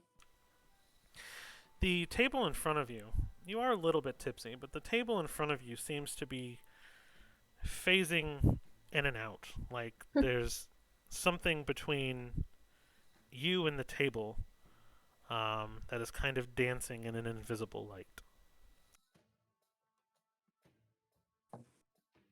She like mumbles in Sylvan, what the fuck? And you feel a tiny fur hand. You feel it, you don't see it. Reach out and just place a little hand on your hand. Where the fuck were you? And with its back feet now, as he fades into light, he grabs the handle of one of the other alcohols and kinds of slides it in front of you while still using his hand to hold your hand to try to make you feel better. And you have a perfectly visible philo Bless. now in front of you. You want to knock me out, don't you? And he puts another hand on your hand and just kind of pats his own hand while it's on your hand. Hey, tell you what. I'll knock out. You make sure hangover doesn't happen. Do we have a deal? And he just stares at you and blinks. You're not helpful. You're about as helpful as that damn mirror. Oof. I thought the mirror was very helpful. It is very helpful. She's just in a bad mood. She swung to her bad mood. Candace has a bad mood. No. We are You're in a good doomed. mood. All right. So, are you drinking another one then? I'm taking it. Candace is trying to decide. Because, like, currently she has 2 decisions. 1, knock herself out. 2, wreak havoc. And basically just pull a jinx. Oh no! So, which one do you want to do? It's fully up to you. Oh Why dear. don't you leave it up to the dice? Odds or evens? Evens. Yeah. I like it. Huh? Evens? We got odd. So, I guess we're knocking out. She chugs. How many? Say 2 more. Okay. So that'll push you over. You're very drunk. And then go ahead and just roll a Constitution throw. Let's just see what happens. Because you're like drinking now. Let's see, that's a 12. Okay. Yeah, you've kind of taken in almost over a gallon of alcohol, which is close to probably about 4 liters at this point of just ale. Sorry, I'm trying to do both measurements for y'all. You know what I mean? Mixed company. And so you were very, very, very drunk, and you're kind of getting a little woozy, but you're still on your feet. Kiddis walks over to the bartender and asks if there's any rooms. I don't think you'd make it at this point, little miss. But I'll tell you what. We have a small cot in the back. If you can't make it home, we're a local bar. I had no idea you'd get this drunk. Yeah, we got a small I've cot had in the back. the worst day.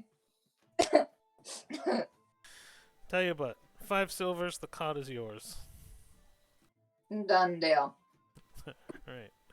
And he's like, and one for the bad day. And he'll put a shot of just a very clear, brownish liquid in front of you. Oh dear. Goat stumbles over and passes out on the cot. You, in fact, don't even remember making it to the cot.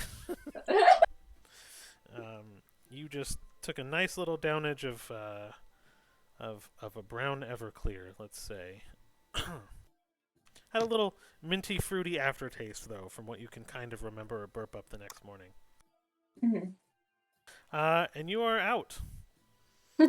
And the moment you pass out in the cot, Philo sits on your chest, and you begun dreaming of just a white room with Philo sitting right in front of you, floating, as you're floating in this white room of almost purgatory of no dreams. And in perfect Sylvan, he speaks to you in your mind.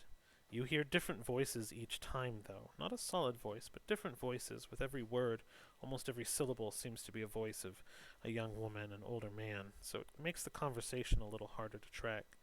But he says to you, "What happened?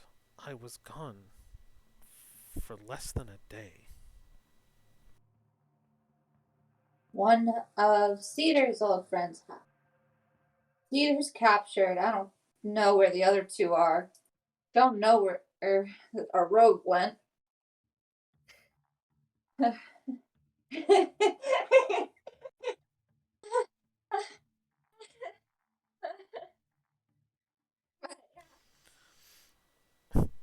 I love how, even in your dream, you still choose to be drunk. It's easier. Never tried this before. I should have tried this years ago. And he takes both of his hands, and his form actually grows now in the dream to the size of like a giant bear. And he kind of clasps both of his hands on the sides of your face, and you actually feel warm as he pulls your head up, so he can see you eye to eye. And he just asks, "What is it that you need?" Need Cedar free.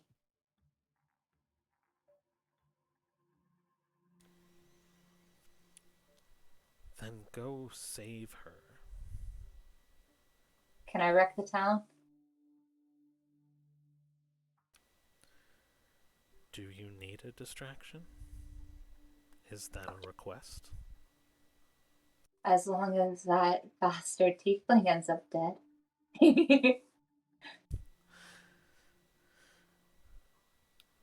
I don't know if killing him is the best option, but I Can I at can least give you a distraction if you wish. can I have one of his horns then? Ready, please? And in your dream state, he is like, "One of these?" question mark, and his back foot actually is now gripping a tiefling horn that looks exactly like Shelius's, and he kind of like lifts it up in your dream and like hands it to you.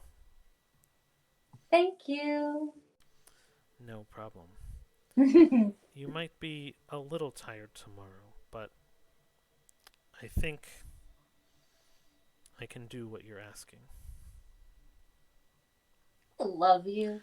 And Oh. as you say that, Sure. your cheeks in your dream split open as cuts open of voids as black threads begin to spill out of your cheeks and out of your ears, and they weave into Philo's paws and hands and fur as he gets bigger and bigger and bigger in your dream. And you wake up, no hangover, but to the sound of screaming in the distance as a giant stuffed teddy bear seems to be smashing in the ceilings and roofs of the surrounding houses. And you wake up feeling very tired but no hangover. Eco-terrorism. No! No! This giant teddy bear seems to be now destroying Oh, that's gonna get clipped. surrounded housings off in the distance. And you have a very vivid image in your mind of the exact area and path that you need to take to get to the prison. You also have the image almost fading that you dreamed it and are trying to remember it, but you can kind of grasp it, of the side door that you could potentially even use to get there to save her. Kittis goes. All right. We'll cut back to Dana and Gale. I don't have a horn. You do actually. There's a physical manifestation of a solid replica made out of the calcium and bone, just as a normal tiefling horn would be, of Shaelis's horn. It actually looks almost exactly like his. Like that it was almost chopped off his own head. It's not. But Kittis is willing to take it. She does not care. She just wanted the horn. She's like, decorative.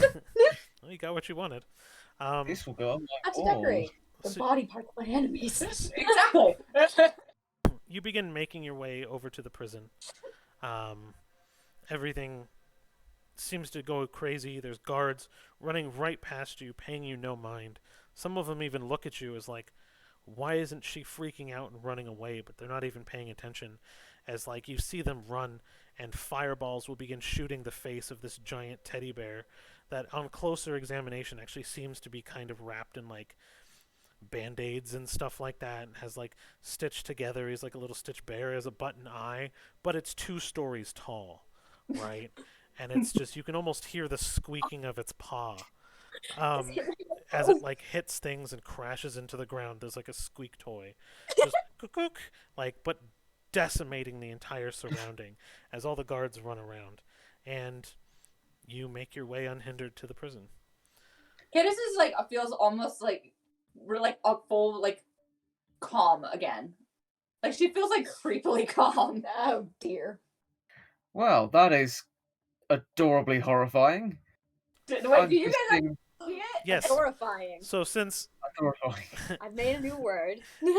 Gale and Dana were also on their way, I'm assuming they left Shaelis's, and as you begin to leave after the long fight and everything like that, the sun begins to kind of peek over the city, and the first thing to catch your eye is a giant teddy bear head shadow cast directly over you, blocking the morning sun from vision. I'm imagining this happening while the OG Godzilla theme is playing in the background. Bum, bum, bum, bum, bum. What do I have here? I love it. It's like combat stuff. I just hear combat with random squeaky sounds going off in the distance now. What are you two doing? Dana's just like stone faced, like you've always seen this like this happy, cheery, like genuine happy go lucky expression on her face, like she's just accepted her life, she does not give a shit. That's all gone now. It's just completely stone faced, covered in blood. And she just goes, give me another one of those, and then people are gonna die. You got it. Exact same strength, or maybe something a little Yeah. bit less? Okay, that will do well. Yeah. So, what I did now. He's so cute. By the way, just to, did I technically get a long Oh rest my with that? goodness. You slept for 4 hours. That's good enough. Did I cure wounds there? 3. Oh, I'm running really badly on these. Sorry, Rain. That's fine. That's just 7 plus an 8. That's been a 13 hit points fine. right there. And that is my... You're a life cleric. If you weren't, it would have been total shit.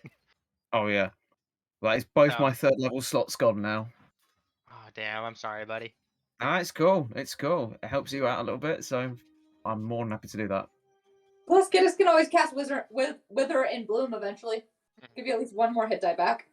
No, I'm the healer. Don't take this away from me, Shuri.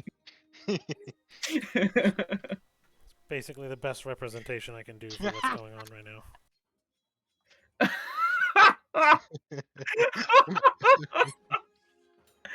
Jester vibes. Yes. Honestly, if Jester saw this, she would be crying in proud. I don't know. I just kind of thought of what Kidus would probably imagine destroying a city would be. And with her love of stuffed animals and just things, this is the creation that came to mind. I love it. I love it so much. It makes me so happy. Adorifying. I'm going to use that word in everyday conversation now, and no one's going to know what I'm talking about. Yay! It's perfect for Kidus. It is. Okay, so we'll probably continue for a little bit longer, as long as you guys are okay for time. How's everybody feeling? I'm great. Amazing. I'm good. I probably have to jump off at about 1:30 though, just because I got to work in the morning and I want to be well rested. Okay, that's No absolutely problem. fine. I figured that's probably when we'll go. We'll go to about 1:30 then, I think. So Awesome. All right, about 20 minutes. let's go. Let's go, let's go! So Let's giant kill bear stuff. destroying town and city, distracting many of the guards. And do you guys make your way to the prison as well, or no? Kidus goes straight for the door. That was known. That shown to her. Okay. So you slip past completely unnoticed. You hear in the distance, as you all kind of reach the prison at the same time, you hear kind of the battle cry and the hulking roar of a giant stuffed animal bear falling to the ground, and the crushing of a building caving in on the bear that just fell on it. It just lets out just a squeak, and the light from the sun is now unhindered as it kind of peeks over you guys as you're all staring at this kind of like cellar door outside of this big administrative building that you were all kind of seemingly led to. Kidus tries to open it. There is a lock in place. Oh, both the lock pickers aren't there. Both the lock pickers are not here. Dana's I just grab gonna. Sorry, no, go ahead. I'm just going to grab my mace and smash the lock. Okay. So there's an attempt to attack the lock. What was Dana doing as well? Dana was gonna do the same thing with her short sword. She was gonna stick the point of her short sword in the lock, and then just smash down with her hand. Okay. So we'll say, how about we'll say attack roll advantage, and we'll let the mace do it so the sword doesn't break. Sound Okay. fair? Well, the sword's Yeah. magical right now, but yeah. True. Okay. Let's not Vox Machina this. Yeah. That's a natural one. You Vox Machina it! That's 2 natural ones. With advantage? What? A natural one, and then 10. Okay. So you got a 10 at least. What kind of door is this? This is the door. It's a thing Man, of this evil. lock is elusive. It is a metal lock meeting a metal mace, and it just kind of hulks down and smashes, and the lock kind of stays in place. There was a very loud, thundering echo, though, on the floor below, that kind of broke the silence for Cedar as well. Ow! My hands are sort of ringing as well from the impact. Why would Does I it think mean that was a that good they're gonna idea? come to the door? Going at it again? Sure, why not? Oh dear. Alright. Attack roll with advantage. 14. Okay. Alright. That's with advantage? That's with advantage. I used Oh up my my- 2, nat 20s earlier on. Oh, Yeah, yeah. that's fair. The dice gods don't love me that much, Wait, guys. Come on. Technically, he's a little tired. He stayed up all night, which seems to be what you guys tend to do, you know? So. Can I just go to sleep now? After we save Cedar. He's got like bags under his eyes from all the Karen lack of agrees. sleep. But yes, so okay, so I'll say you weakened it the first time. The second time, the lock kind of pops open, but a large echo also kind of billows down into the floors below, and you will kind of have a general sense that the lock is broken. It's unlocked now. You can open it up. I will say that just kind of I forgot to mention it. So Kittis has the layout of the place in her mind that she can kind of recollect. Gail and Dana would have gotten a map. Okay. Like a Kenneth just crudely immediately sketched just one. starts walking. Being like, just going straight towards Cedar. Like, she's keeping an eye out for any danger, but she So just keeps moving as fast as she can. you guys kind of walk through, and you both have a general idea that the first thing that you'll run into. Oh, my combat music is still going. Hold on. Why do I hear boss music? Right? It's like the Punchy has gone down and died. Okay, perfect. Sans appears at the end of the corridor or something. So, what is this? We'll go with that until I find something better. It's called Village of the Damned, and I don't know why, because I didn't name it that. Anyways, Just like we're in prison. It's prison Sounds music. promising. sounds like So, you guys know the first hallway will lead to kind of like a storeroom, a check-in point. There are metal gates that are unlocked, and so there will be kind of a series of metal gates. So as you come to the first hallway, you guys are all kind of chilling. There's a storeroom here. Seems to be shackles, all sorts of stuff just in this area. That would be used for detaining prisoner. There's torture tools, replacement parts for torture racks, bandages, medical stuff, a couple of potions that they would use for emergencies. Potions? I'm stealing the potions, yeah. We're stealing the potions and medical supplies. Okay, so yeah, there'll be definitely a ton of like bandages and stuff like that that you can get for decent medicine checks, as well as 2 potions. Just general healing potions. Not lesser. We not greater, finally just got general. healing potions. We stole them. But in any case, though, Is this the room where Cedar's stuff would be? You do not see Cedar's stuff yet. Okay. Kittis is just going to go straight towards Cedar. So, as you kind of turn a corner, you will see 2 people sitting at the desk. Here and here, as you guys kind of turn a corner. So they don't take any sort of aggressive action towards you. They're just kind of letting you walk up as you go into vision, or as you kind of go into their sight. Hello. What do you guys do? Oh boy. Kittis just says hello. Hello. okay. So you kind of go in. Do you guys follow her, or is she going in alone? Oh, Dana is right behind her. Okay. Yeah, I'll follow as well. And Cedar, are you doing anything in particular? I think Cedar tried picking the lock earlier, but it didn't work. And right now she's kind of just curled up on the cot. She's not doing well, you guys. Oh. Yeah, she you wouldn't have really had any tools or anything like that to assist, so it probably would have been kind of hard to. Oh, she legit tried with her talons. Didn't work. Just imagine they're kind of splintering a little bit, like a broken cat claw. Oh.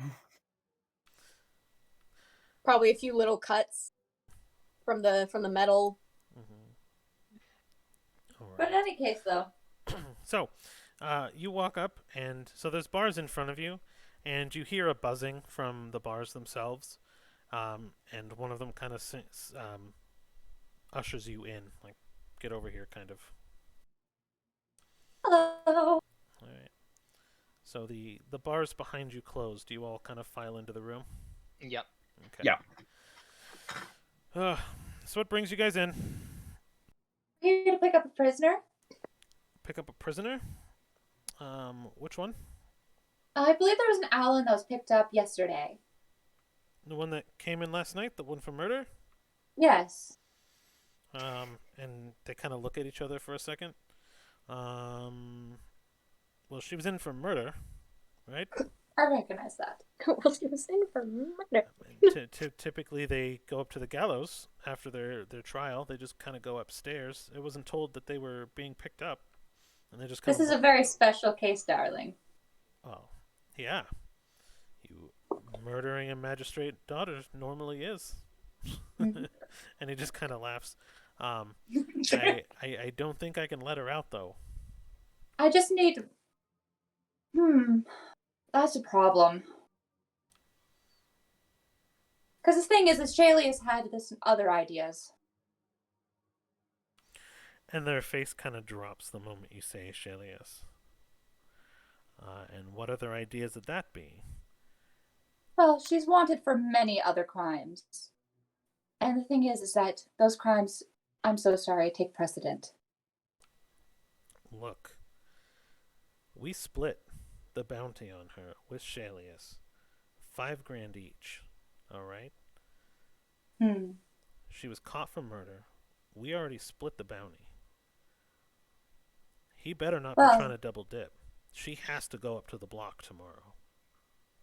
It's not a matter of a double dip. It's a matter of national security.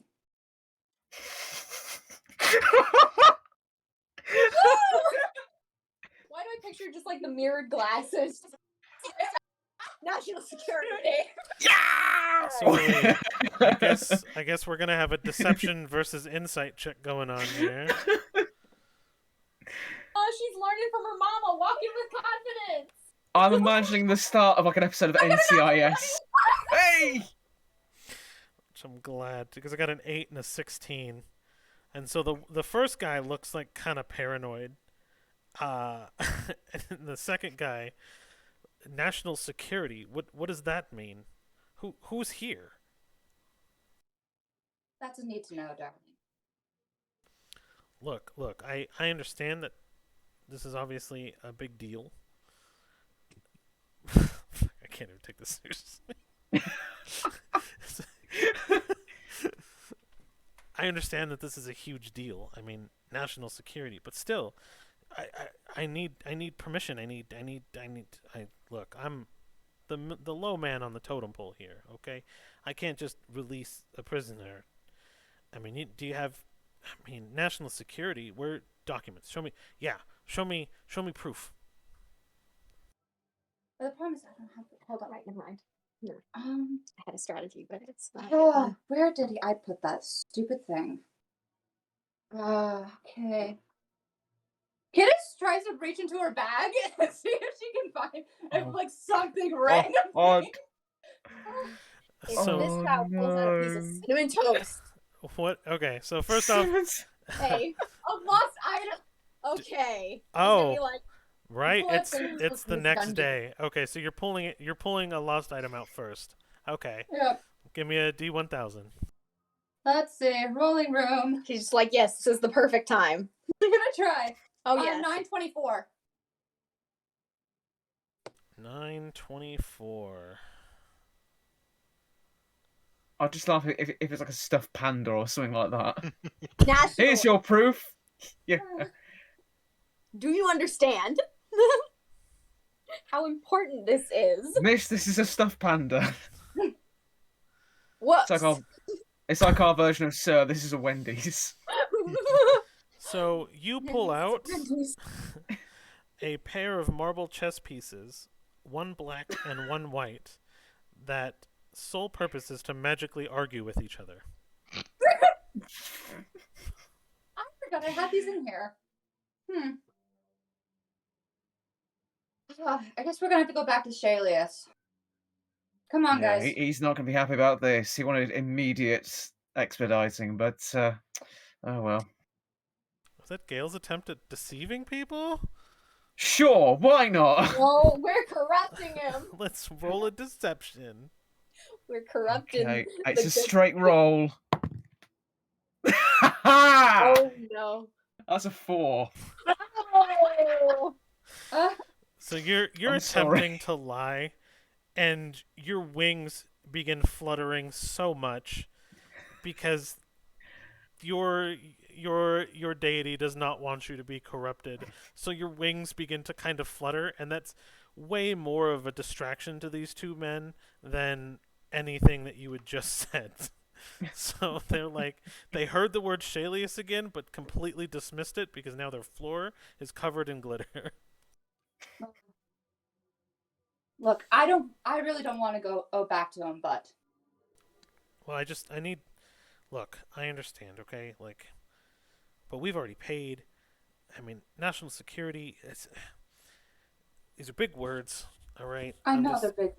I need something just to. Look,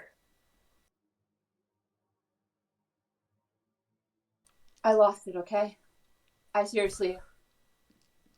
He's gonna have my head for this. And they look at each other and go, you lost a. There was a giant teddy bear that was crashed in the middle of town. I must have dropped it when I was trying to dodge the buildings falling. What was that? I don't know. That's why we need to get her out of here as fast as possible. Wait, she was responsible for that? We don't know. And they kind of look. That's at why we each need to other. find out. Okay. Well, okay.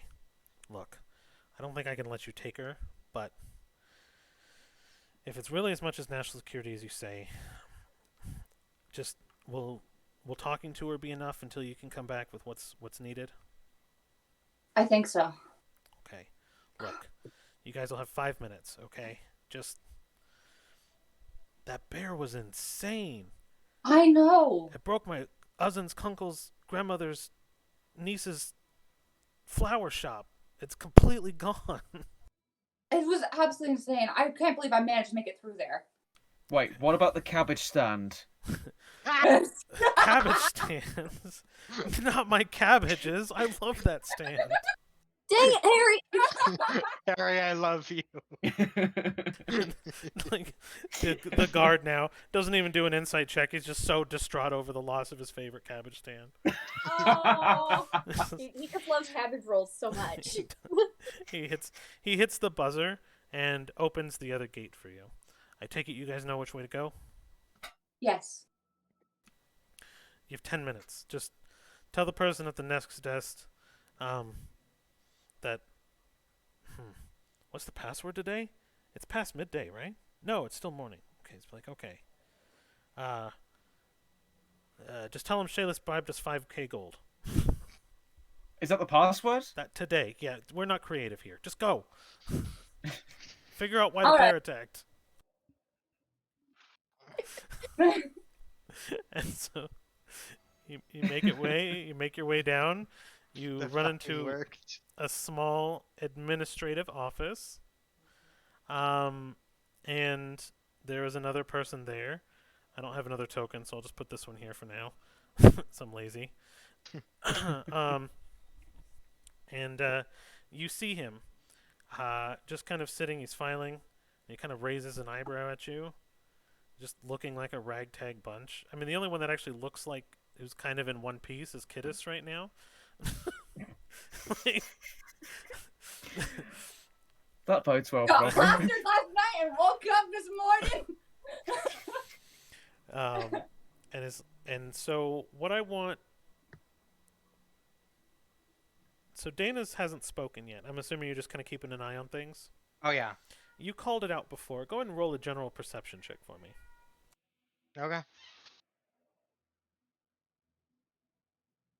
I'm on pins and needles. 19. So you see it plain as day. There's a table with all of Cedar's things laid out, and a tagging process has begun where they're kind of what's up? Did they take her jewelry? The jewelry was left. Okay, cool.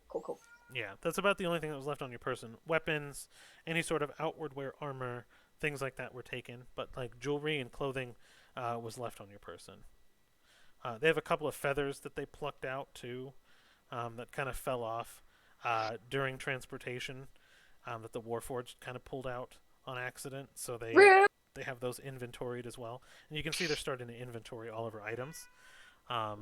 As he kind of eyes Kittises up, and it's like, yes.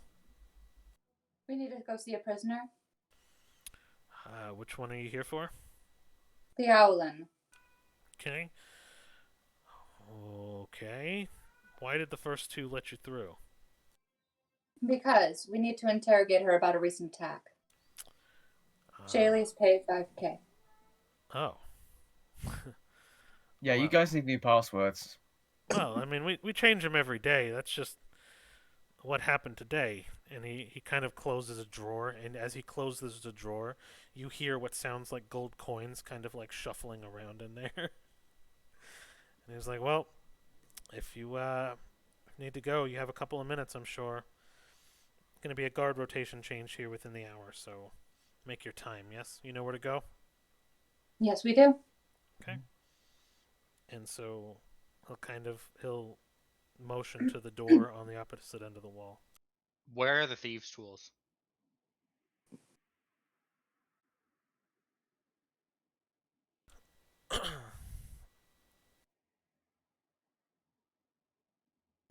So you can kind of see them. They're all laid out. They're pretty simple. Like they're just sitting on the table, and they have like a little tag on them. Well, like, are they at the edge of the table, middle of the table, close to me, far away from me? Oh, probably in the middle of the table. Shit. Fuck it. I'm gonna try and sleight of hand this. Okay. I'm taking the thieves' tools. Make your roll.